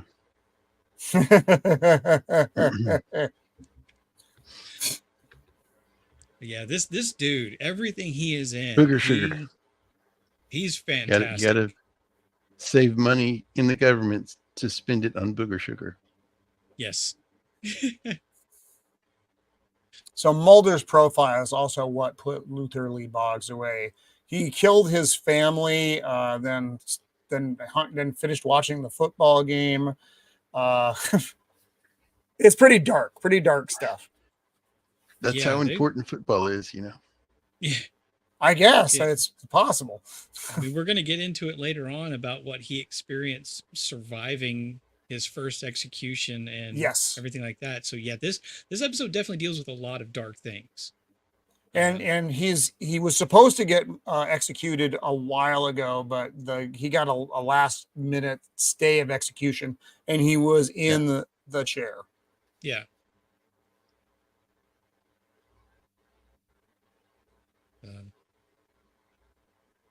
Yeah, it's weird. I remember so little of the first part of this episode because, like, once Brad Dourif starts showing up and they get into the meat of everything, that's what took my attention. So I'm having a hard time remembering exactly what's going on here. Yeah, he basically dominated this entire episode with his acting. It's still weird to me that he's Chucky and all those ridiculous movies. This right here, the hand on the cheek, wouldn't have a problem with that, would they? You know, see, back then it was, seen as being, caring. I bet if Mulder was fat and ugly, it wouldn't be looked at not caring. Then you're being Weinstein. Yeah, exactly. Yeah, I mean it would cross HR boundaries, but it wasn't that different from what would happen many years ago whenever I had like my granddad pass and somebody surprised me with a hug at work, which would technically be beyond HR guidelines and things like that. But I get it. Modern people would have a problem with it, but it's fine. They did the ashes right. You see, if you do ashes from land, the wind will blow it right back in your face. So get on a boat. As we saw in The Big Lebowski. Yes. And so Scully's kind of mad here though, because this is a real low-key funeral. And she's like, you know, he could have had a burial at Arlington. He was by his, which isn't actually true. Just by your rank in the service, you don't just automatically get a burial at Arlington. By the way, it doesn't work that way. But I understood the point they were trying to make. And then she asked her mom, she's like, "Was Dad proud of me?" And she's like, "Well, he was your dad." And Beyond the Sea is playing. The song Beyond the Sea is playing. That's important to note for later in the episode. That's a great exchange, because I think that, and this kind of goes back to how you always see your parents as your parents. Your parents always see you as their kid, regardless how old you get. But there are certain things like where we as kids might wonder, was Dad proud of us? But everybody else who knew Dad's like, yes, of course. That's a stupid question to ask. He was your dad. Of course he's proud of you. It's a great little exchange. Here he is. Yes. Now we get to meet Luther Lee Boggs. On his knuckles. It's like, kiss or kill. That's very Batman villainish. Yeah, that's something a Batman villain would certainly do. Yeah. I did not make inappropriate comments. If anybody did, it was you in those shoulder pads. What? I have not made any inappropriate comments on this stream. Maybe one or two, possibly involving a bellboy, but that was it. So I love what Durov. It's like his eyes are watering the whole time. This is not. So when Boggs was in the chair, he said he developed the ability to commune with spirits, demons. Basically, they're riding his meat suit. Mm-hmm. And they're the ones who are speaking. You don't really get Boggs here at all. You get voices of whomever is riding the meat suit, and they're talking because they're like, "Here's the deal. You got to get the stay of execution for Boggs, and we'll trade off. A life for a life." It's just great, and his eyes are watering. Tears running down his cheeks this whole time. It's very strange to watch. Well, and it having other spirits or personalities, kind of occupying your same form aside, that has got to be an incredibly disorienting and unsettling thing to walk the hallway, sit in the chair, and all that time expect that your end is on its way, and then have to walk back out of the hallway. So that has got to mess with your brain.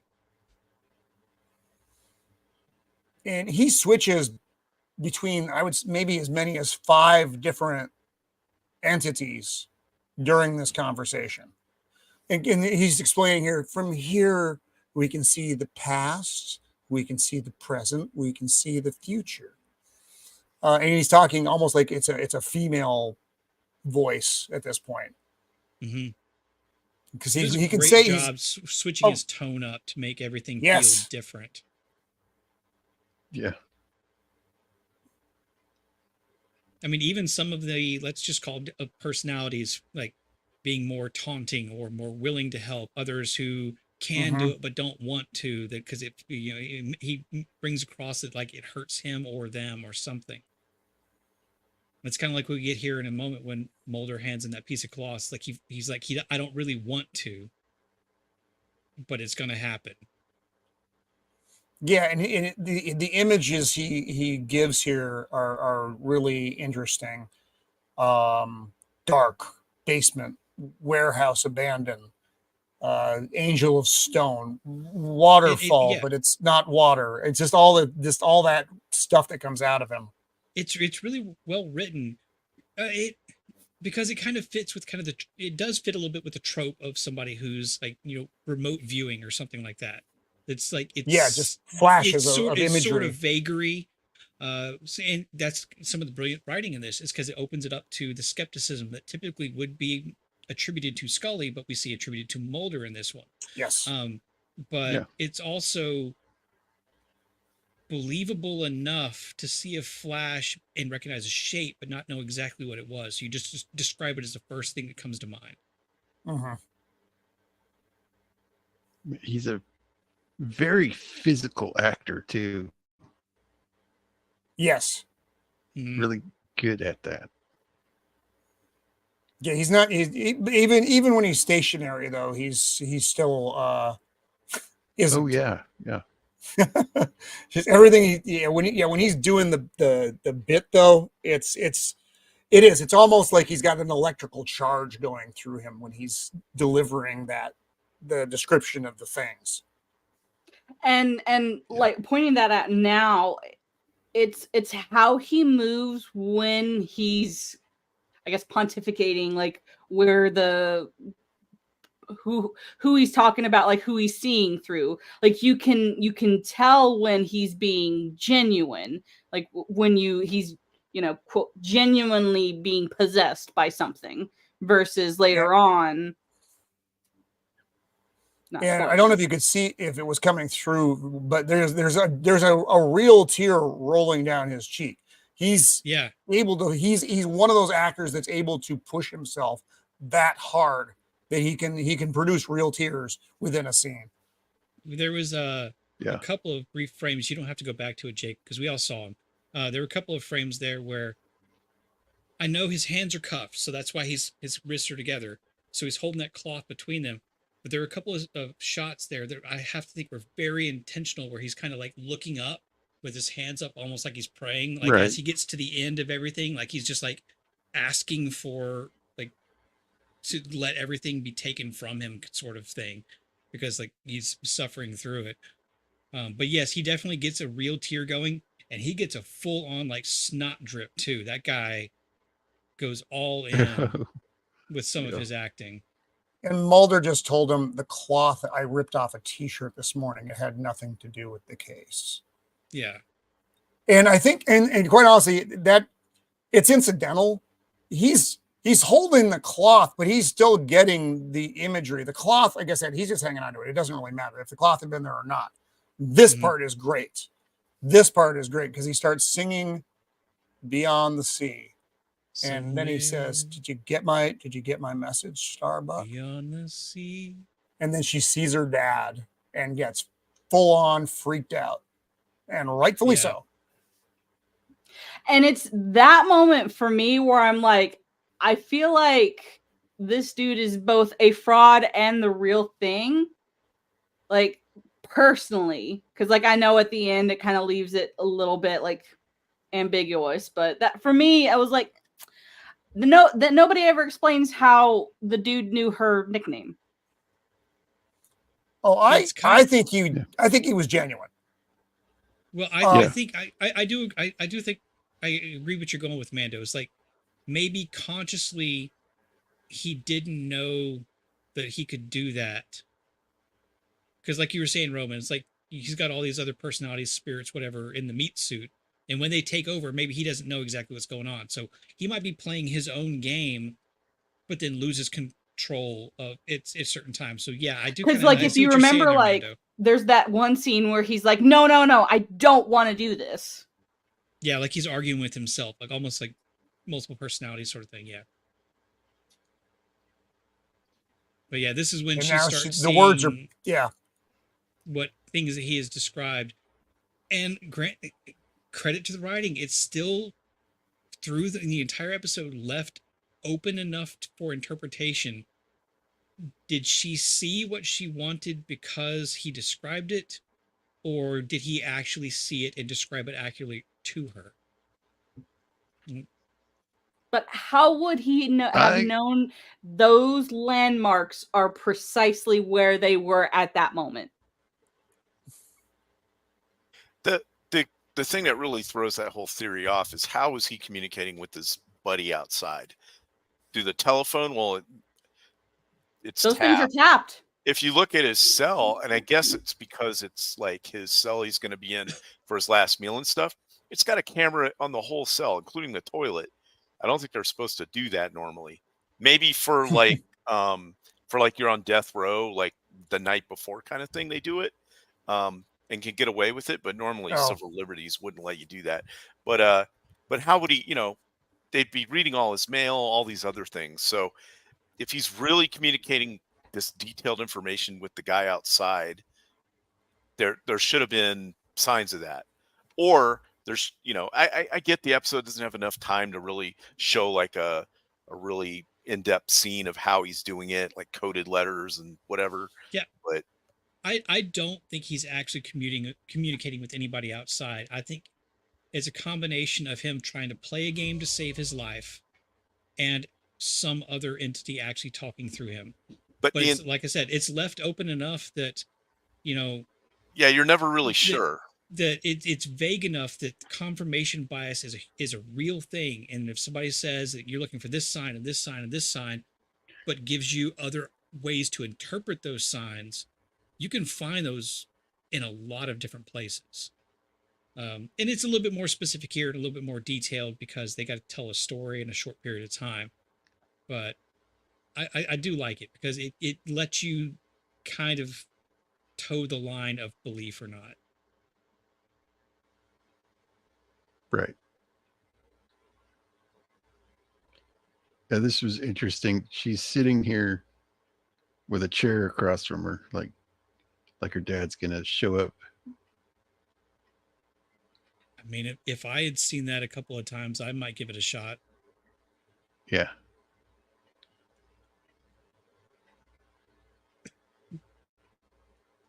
Where are we right now? Are we at her house? This, I think where are this we? is a hotel or something. Yeah, Yeah, I think it's a hotel. Okay, I'm sorry. Yeah, I don't know why I've misplaced that memory.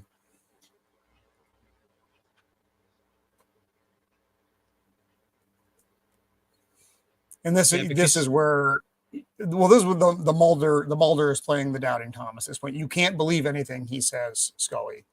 Yeah, because he saw the dealt with him signs, found before. evidence, and submitted it to the police. Yes. That said, like, I saw some weird people around there, and then I went in there. So she lied on a police report because she's becoming the believer, which later on we actually hear her say, I believe. Granted, it's I believe, comma, and then more context, but there was a pause there. If I don't remember to call it out later, I'm going to say it right now. When she says, I believe, there's a pause there I think is very intentional.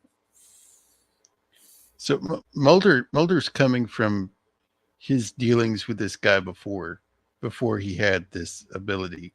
So he's like, Yes. oh, he's just trying to get off.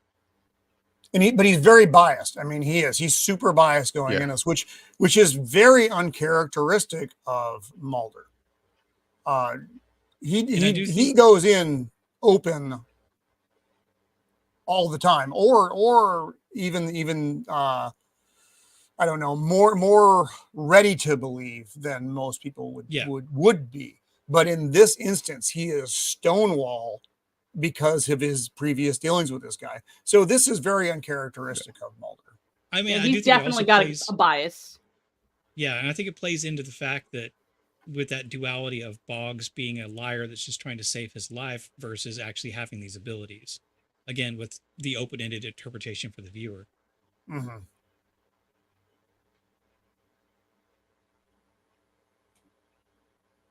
Yeah, and it is also weird because he's not only approaching this from a more skeptic side, but he's kind of being the more like he's acting more like a friend here than a coworker than what we've seen in a lot of other episodes between them. Because it's like he doesn't really know how to help somebody who is dealing with a loss of a father, but he cares enough about her to try. So yeah, this is kind of a flip on some of the things we've seen before, where he just kind of runs with whatever he sees, doesn't really care about the people around him. He just wants the facts and the weird stuff. I think also part of his bias at the moment is Scully just lost her father, a very important person in her life. And so Mulder's like, this is probably playing into what's going on. She is in a vulnerable state right now, and it's easy to manipulate people when they are in a vulnerable state. Mm-hmm. Jacob, can you go back a frame?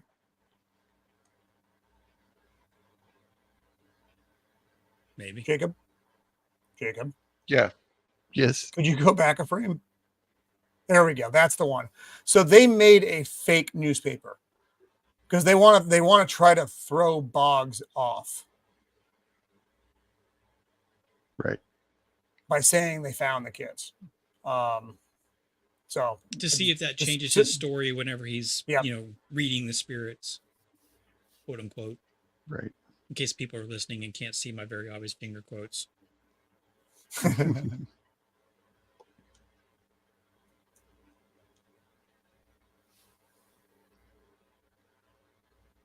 Yeah, So see, there- this is what I'm there's a, talking about. They got the Oh, toilet. the toilet Ma- toilet yeah. cam. Mando knows Yeah. about these.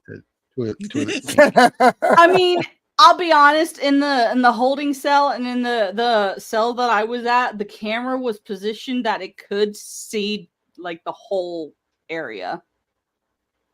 Like Yeah, privacy was not a thing. They've got to see if you're making prison wine, aka Pruno, in that toilet. or a shank out of your toothbrush. Yep. or prison or finding that special bunkmate.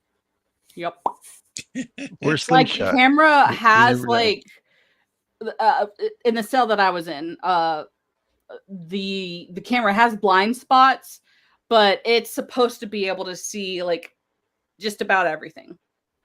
Yeah, fisheye lunge.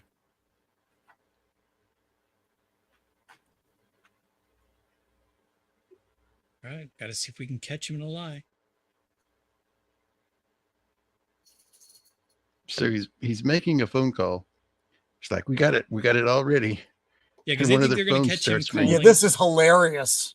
Yeah, they think they're going to catch him calling the other guy that they're trying to find, like you said earlier, Shieldwall, like him contacting outside the prison. But nope, it's Mulder. How does Hey, he even buddy. have his number? Like, let's Exactly. like that. Demons have a very extensive phone network that they use. It's not like your regular phone network. They have they can call out anywhere. They don't even have to dial one. I was thinking just one of the demons was looking over his shoulder as he was dialing his number or something. I do like that exchange. As soon as the ringer starts going off, Mulder says, "Shut that phone off." Mulder, that's you.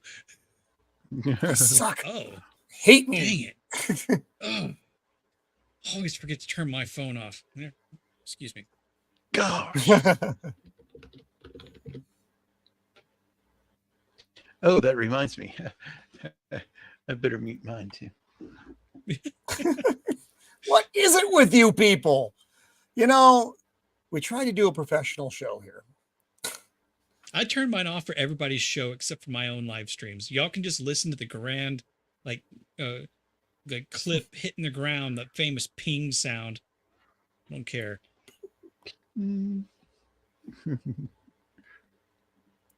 So anyway, Boggs isn't having it. Scully's like, He knows.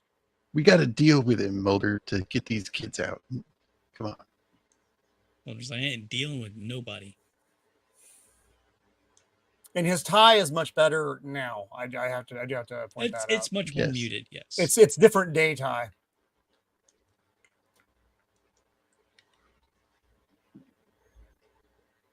Man, it's just not his voice. It's also his face.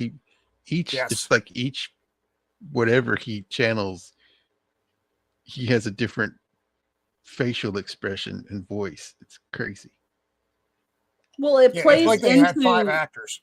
yeah, it plays into the fact that he's supposed to be possessed by several different beings. Yeah, just go back for 1 second, Jacob, and then go right back to this. So you look at that. I mean, he's got the calm, smooth face here, and then the one just before it, though, he looks like it. Look at that, a completely menacing, different deal going on, and then then boom, the switch up like immediately. Well, and some Just of the a- camera angle shots switching from looking left to looking right, it's almost like a Oh, Gollum-esque in Lord of Yes, the dude. Rings. I hadn't thought Yeah. about that. That's an excellent point. That's actually something that just occurred to me. Like I always say, Jacob, I watch these things full motion, but when I see them frame by frame stills, I see things every single time, every show that I did not see before. Yeah. And And that's he's one seeing of them. through the killer now. And the killer, the psychopath that's kidnapped the teenagers, he's whipping the male with a coat hanger. Yeah, he reacts to it physically like he can feel it. Yes. It's very intense. Jacob, I don't want to tie up this scene, so I gotta run though. No, okay. But which I sorry. apologize for, because I really love this episode, but it is what it is. But thank you for having me on, and thank you for doing these shows, because they're so much fun to participate in and to watch. The analysis of these episodes is always fantastic. So thank you for having me here. Yeah, do you have anything you want to? Oh, just the same thing as You have always. anything We got the birthday stream on Thursday, 5 Pacific Standard. So it's the Roman roast. I didn't die. If I die before Thursday, you can talk about whatever you want to. Shieldwall, you'll be in charge of that. So I got some news stuff as well, but it'll be fun. It'll be pretty short stream. It's not going to be our full run. We got a whole bunch of guests, everybody on our usual panel, and then we got like 8 different special guests that are going to be streaming through to participate in said roast. So it's going to be a good time. I'm looking forward to it. But again, thanks for having me, guys. Always fun talking about this stuff. And I'll see you around the interwebs. Have a good one. Alrighty. I want to believe. Roman. Later, buddy. Dookie dookie.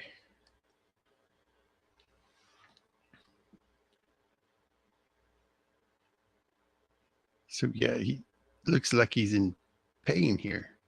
Yeah, that Just a little bit. I think that for especially the viewers and for Scully, like just the way he's acting is so intense. It plays into the, well, why would he be faking if he's acting like this? Like, but at the same time, he's supposed to be a psychopath. Yeah.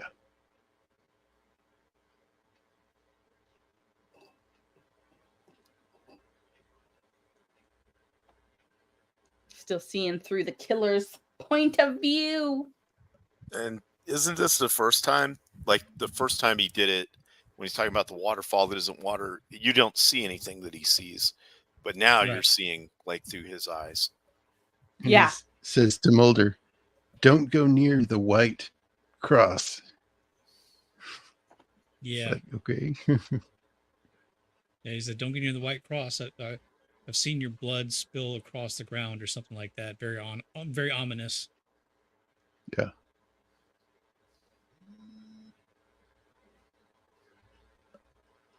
And they pop in right about here. Yep. Surprise. They get the girl, but the guy is nowhere to be found. And there is a white cross. Yup. And he gets shot. Pew. So the guy was right. Ah, my leg. Surprise. Mulder, your leg's not there. Oh no. I said, Lieutenant Dan, they ain't there. So I'll be honest, when she took off her jacket, I thought she was going to try and swim after that boat for a split second. I was like, no way she about to try and swim after a boat. And she was not going to. No, Scully is Aqua Girl, okay? She should have used the arm of the jacket to tie it around his leg. You're not worried about shock right now, lady. You're worried about bleeding out. So yes. Very valuable blood vessels. Take Mulder's belt off and wrap it around his leg. Come on now. This is why you aim for the center mass and the pelvic bowl, because you can't put a tourniquet around that. Yeah. This is when she notices the cross. Yep. And she's like, okay, this guy, he's right again. You know? And these 2 episodes, Mulder's had it pretty rough. He's had severe smoke inhalation. He's gotten shot. In the Maybe femur. that's why he's Ow. Yeah. right? Maybe that's why he's being so pessimistic. Like, I'm tired of this stuff, man. So they were able to rescue the girl, but the bad guy got away with the boyfriend. And like, yep, there's the dude. Yo.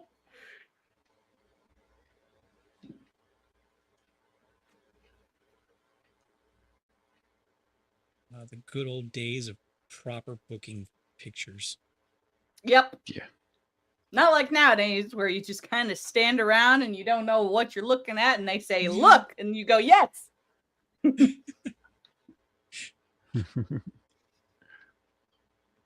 So they kind of figure out that they worked together when what's his name was out, not Mm-hmm. was out of prison.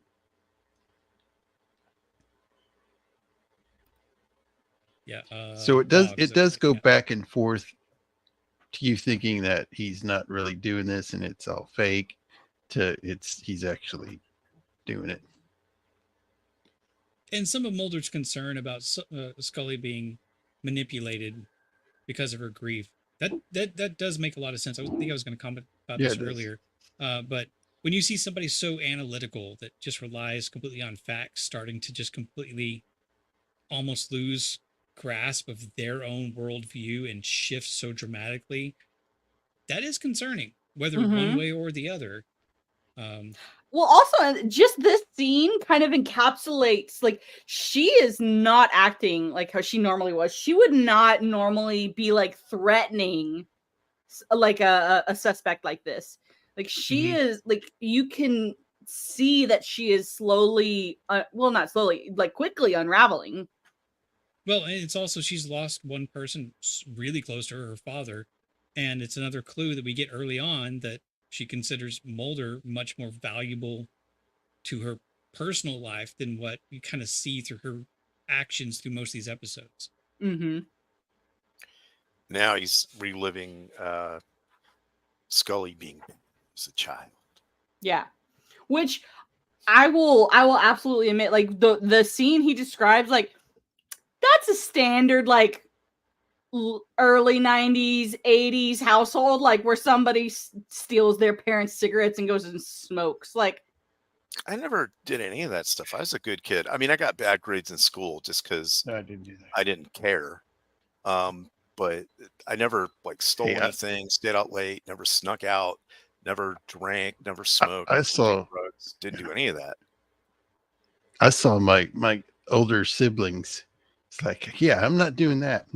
That's what you get. Yeah, so I saw my friends doing doing it. I saw a lot of my friends doing some of the stupid stuff, and I was like having to help them through the stupid stuff. I was like, I don't want to do that. I was always the DD of all of the groups. Yeah, I like this part too. He's like channeling her father, and it's like painful. It takes a lot out of him to take control back.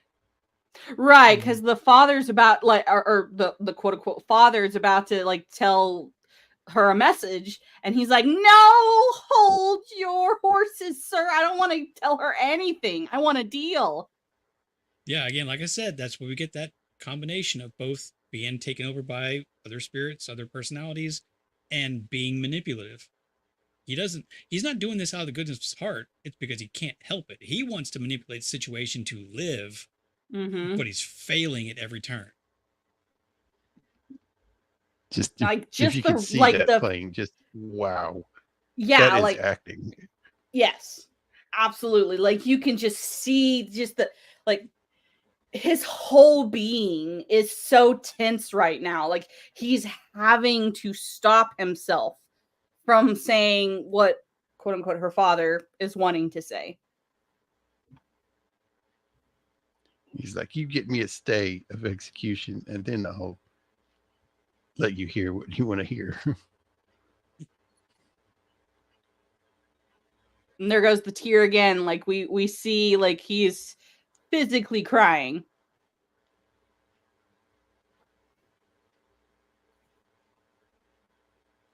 Yeah, even tears aside, the dude gets worked up as an actor so much that he just breaks I'm- out into a sweat. I'm just saying- in many of his roles, he looks greasy, and I know it's probably intentional, but he really plays into looking greasy. I'm just saying, I'm suspecting that this actor has seen some things in real life and knows what it's like to cause the redness in his face. And I've all that. wondered that.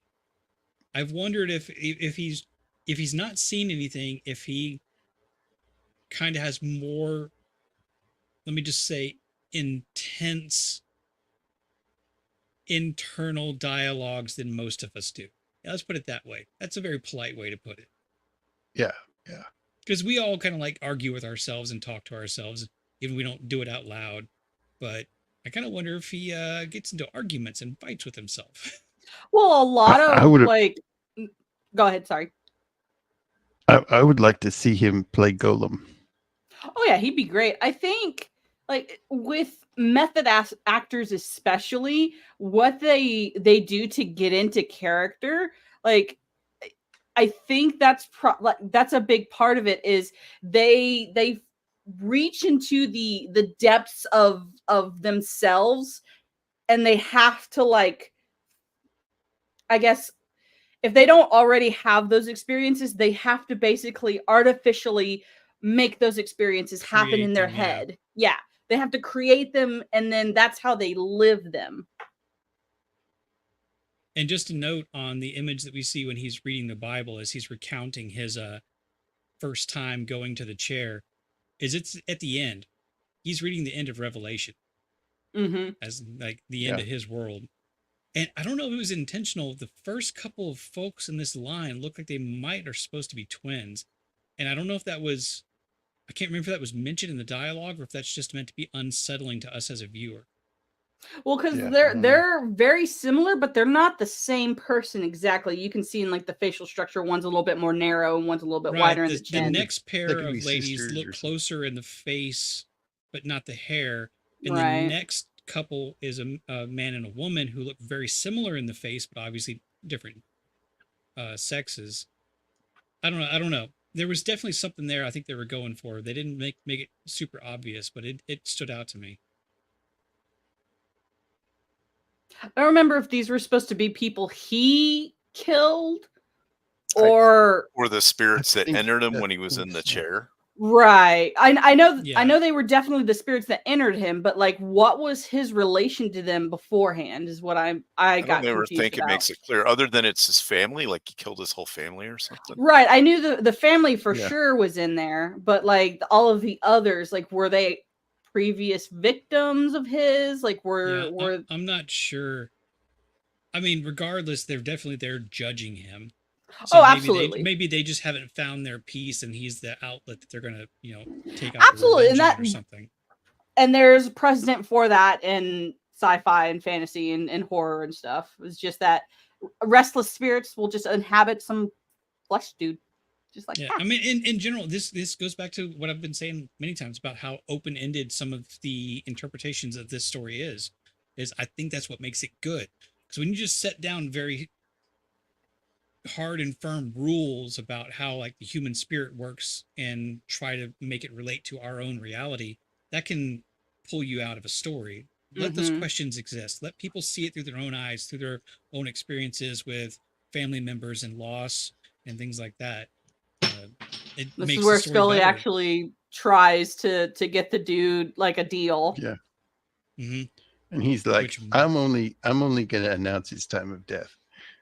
Yeah, that I am not making any kind of deals. The only deal I'm making is I am going to say when his time of death is and be happy. Yep.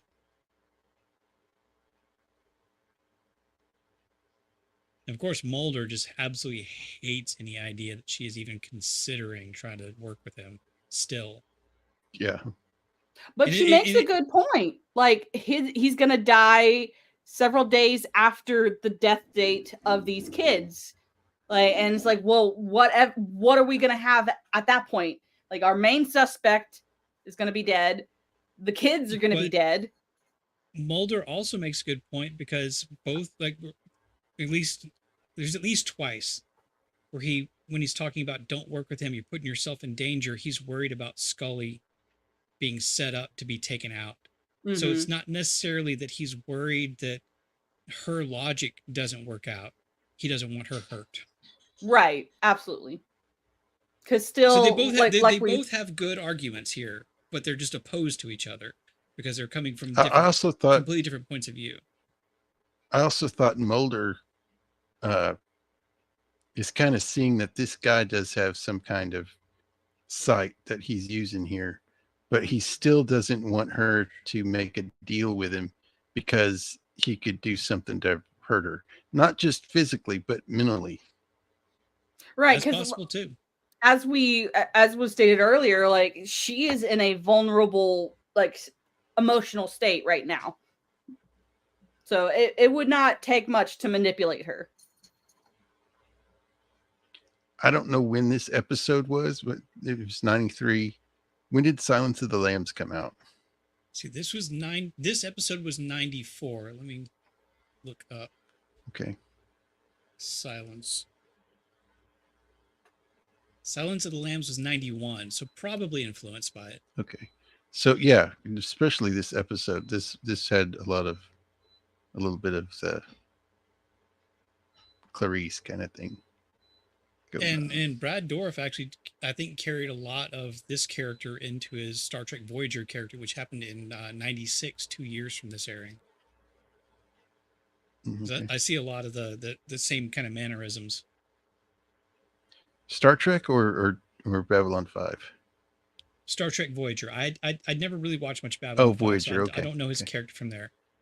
Yeah, But he his was Voyager a serial episodes were like killer. 96. Yeah. He was in that one episode, and it was great. It was a really good episode, I thought. Was he a serial killer in that one?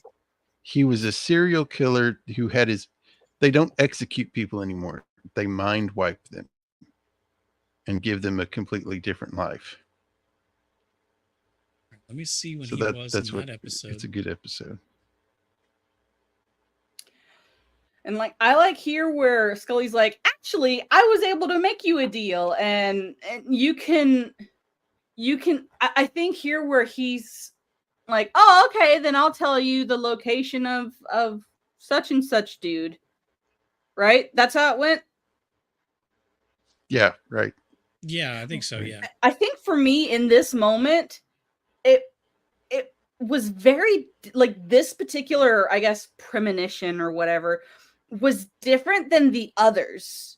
Like, it just felt different, and it felt less authentic than the others. Like, you could tell something was off, like, to me, with this premonition. Mm-hmm. I think I agree with that. Like, even though in the end we find out, like, sorry, spoilers, he gives the right information, it's just, who was it that who gave the information? Was it him, or was it one of his spirits? Open questions. Yup. That's what brings. Did he think he was going to manipulate them, and somebody just snuck in there at the last second, accidentally, and fed him the right information?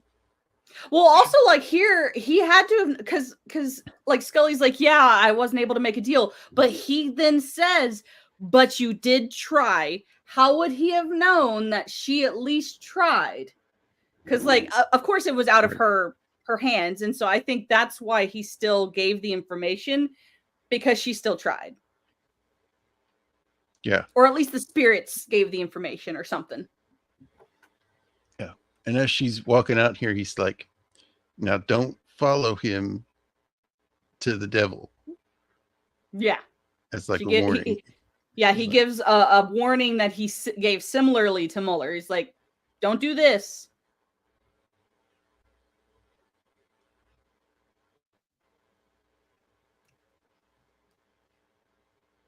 So I don't know what I think he realizes that he has done wrong and needs to be punished for it. But like all of us, we don't want to die, Well, he says So- about that he's gonna walk into that room and face the chair over and over again after he dies. Like that'll be his hell. Right. So he knows that he's going to hell, but maybe he can try to get some kind of redemption before he goes. Yeah. Even a Yeah, little bit. his speech here at the end about like using like the last little bit of life he has to walk back to that seat, that chair again. I mean, the man can deliver a good dramatic little monologue. And they come in just in time again. Pop And goes some the if I FBI. remember correctly, some of his descriptions were more vague than what they had before. So Scully would have had to have actually like full on believed and searched for something that just fit that description. Mm-hmm. But it works out. It does.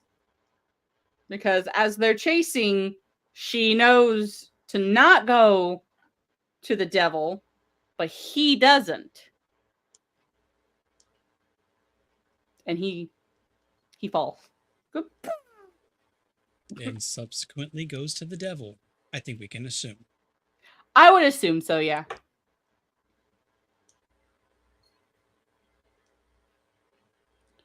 See if I can get it on the right spot here. Yeah, it might be tricky. That's a short. There it shot. is. There it That is. shows. Mhm. Oh, Yep, there it is. there it Good. is. Yeah. So No it's wonder like they went out of business. That's a terrible mascot. yeah, it is. Ooh. Yeah, she sees it. She stops. Because She remembers. And he he told her gone. to wear the blue devil or whatever.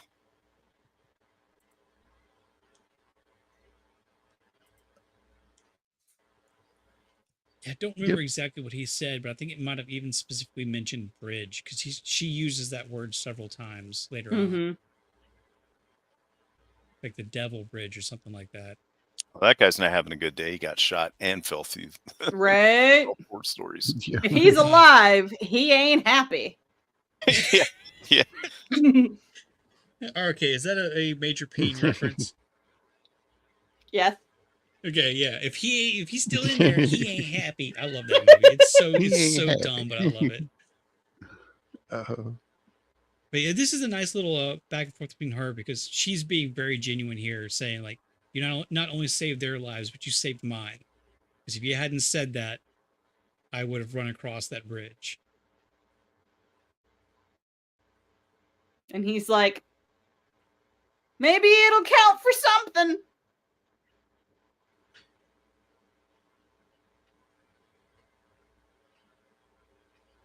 And that's when he tells her, your dad still has a message for you. And if you come to my execution, I will tell you the message.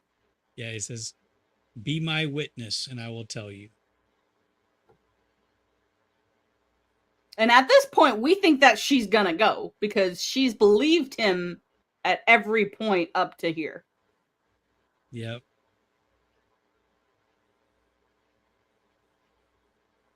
But then we see the execution scene, the What last do we got meal. here? Peas, fried chicken, Mashed potatoes and a taters? biscuit. mashed taters, and a biscuit, and some kind of beer, I guess. Yeah, that's a nice last meal. Yeah, it's a can of beer too, I think. Mm-hmm. And I think that's allowed in some states. You can have like a beer on your. I mean, I don't see why not. Ruth Crisp Steakhouse, please. Some places won't. If it's I a mean, dry. What is county your or liver whatever. going to draw? Like go out? Nah, it on just the has way something to down do the with- chair. There's a It's strict no alcohol policy. Yeah. Yeah, I would those are ask. dumb. Can I get a pina colada, please? Also, you get a- could you I get a trade out this non-alcoholic chicken one. for a steak? Yes, a Ruth's Crisp Steakhouse, please. Just I'd the want it- look of terror on this guy. Like, gosh. He's walking down the hall, seeing Well, I mean, the he's people. reliving everything he's already relived before. Mm-hmm. And like I said before, that's got to mess with your head, getting that close to being taken out and then being told, no, we're going to delay this. That is almost that could be defined as cruel and unusual torture. To just not go through with that once you get somebody that far into it. There is a Twilight Zone episode where it happens to this guy. He relives the same thing over and over again, and it's his death on death row. I'm sure I've the seen guy it, just from don't recall it. Gunsmoke, Chester from Gunsmoke, that actor.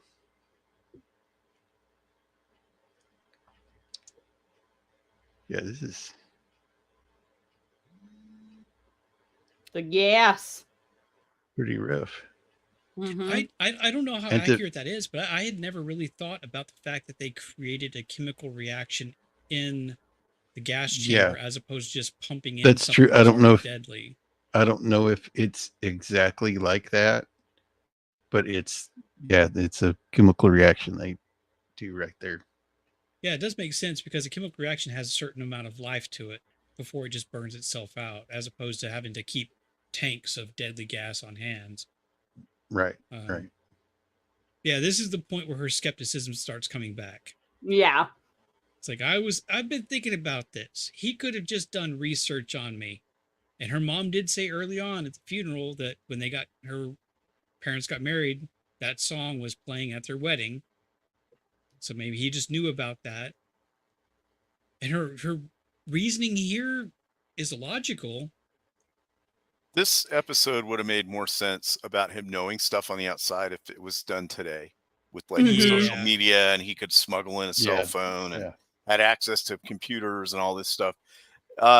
That's kind of information that you can easily just Google somebody and find out and look at their Instagram reel and all this other stuff. That did not exist back then. It was literally non-existent.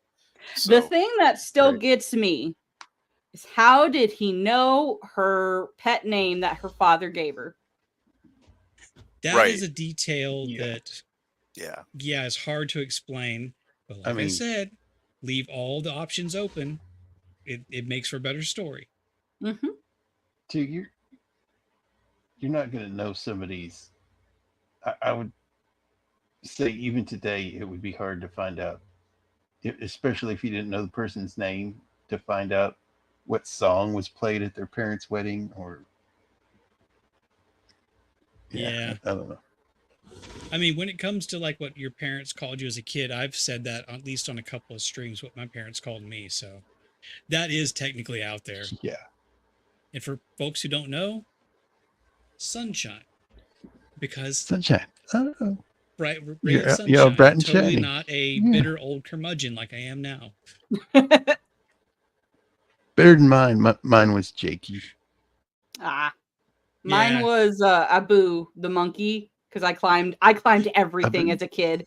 Like my family have stories of me climbing on stuff. They're like, I have no idea how you got up there, and I was like, All right, I can't see Apu without seeing your face on him now.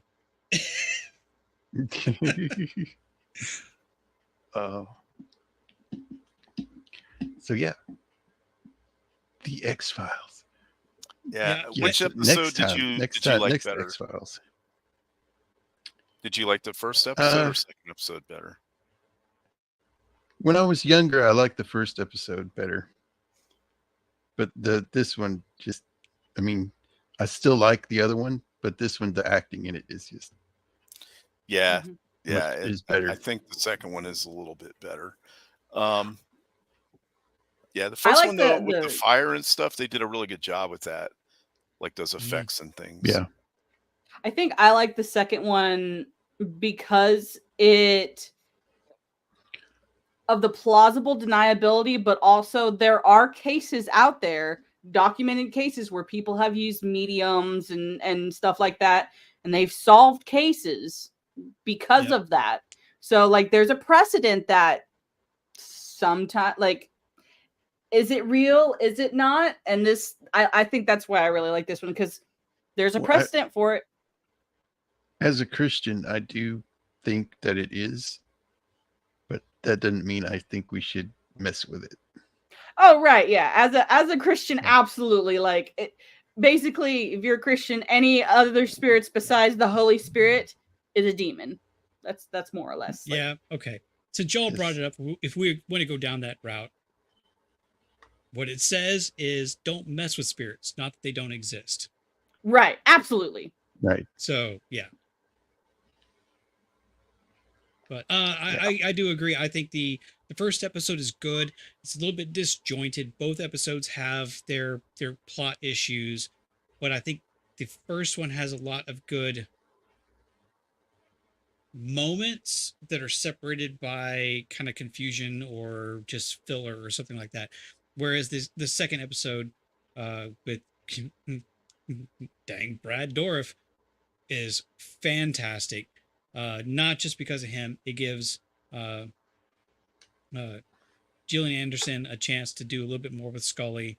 It lets both the characters kind of flip their perspectives on things, but it still makes sense on why they would flip their perspective on things.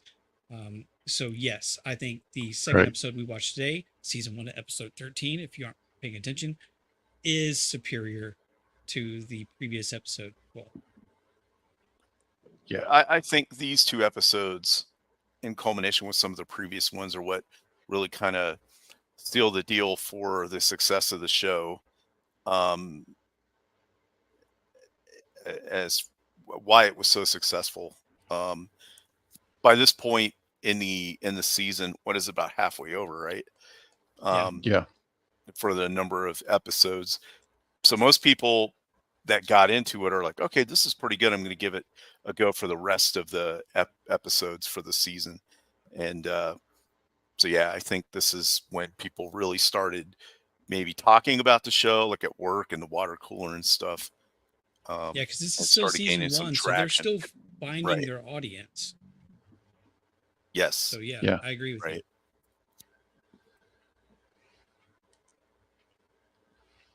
yeah, yeah. So, yeah, next month we'll be doing episode 14. Let me check trying to pull up the episode list to get there what we're doing. Man, I just had that up and I closed it down because I thought we're done. I don't need this information anymore. That's what you get. Yeah. Well, I already on standard keep like 15 tabs open, so my computer is not happy with me on any given day. Right.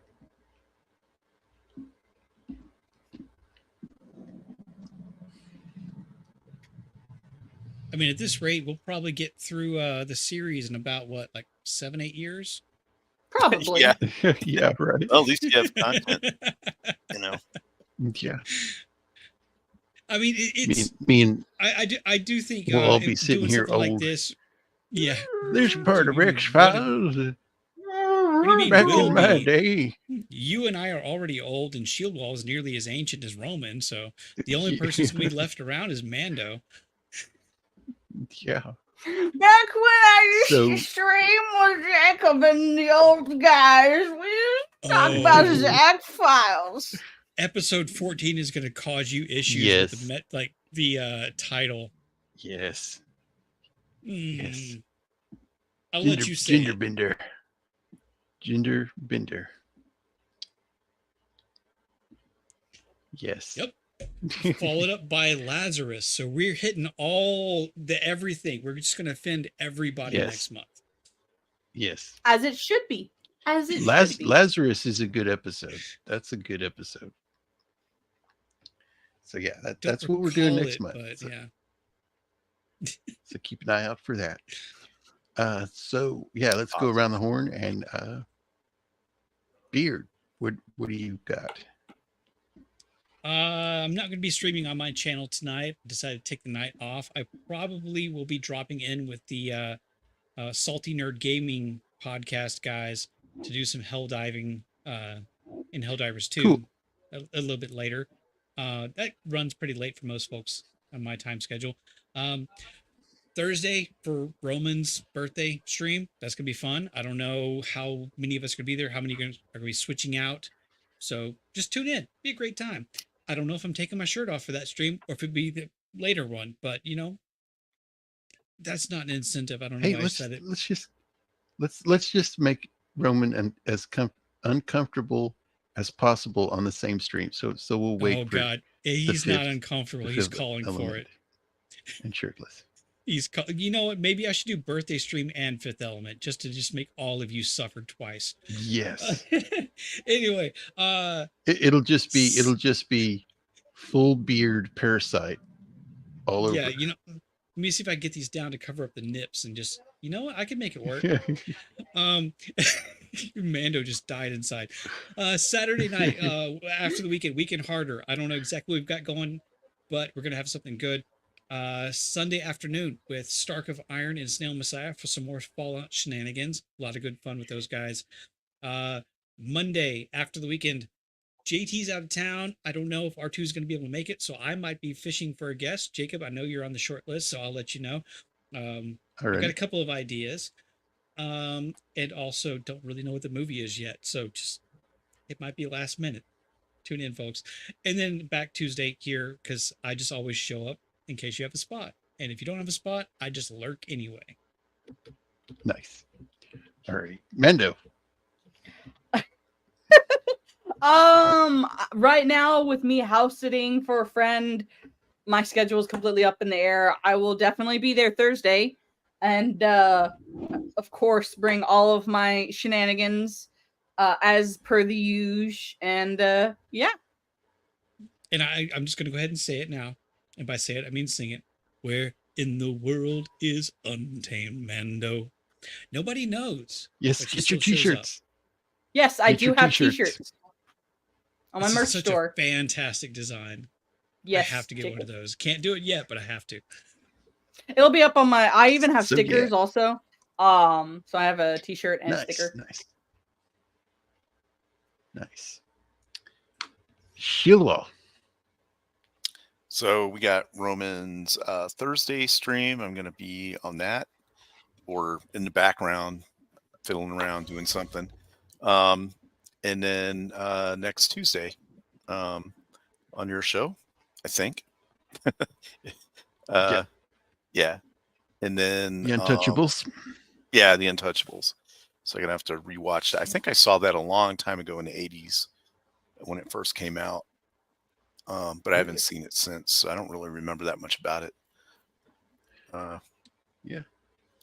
But yeah, so I got that. Kevin Costner's better movies. Yeah. His JFK movie was pretty good. Yeah. The accent wasn't great, but the movie was good. Hey, Just after I end, just hang out, guys. After I end the stream, all right, I'll tell y'all something about next week.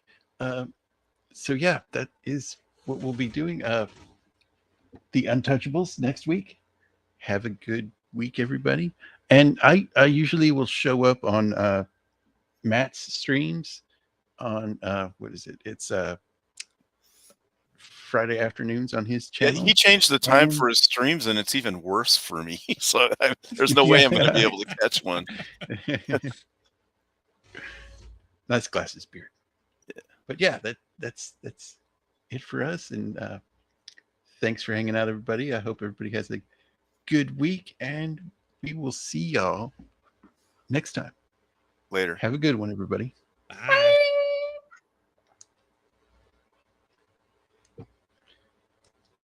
Got it. Find the exit. Sorry.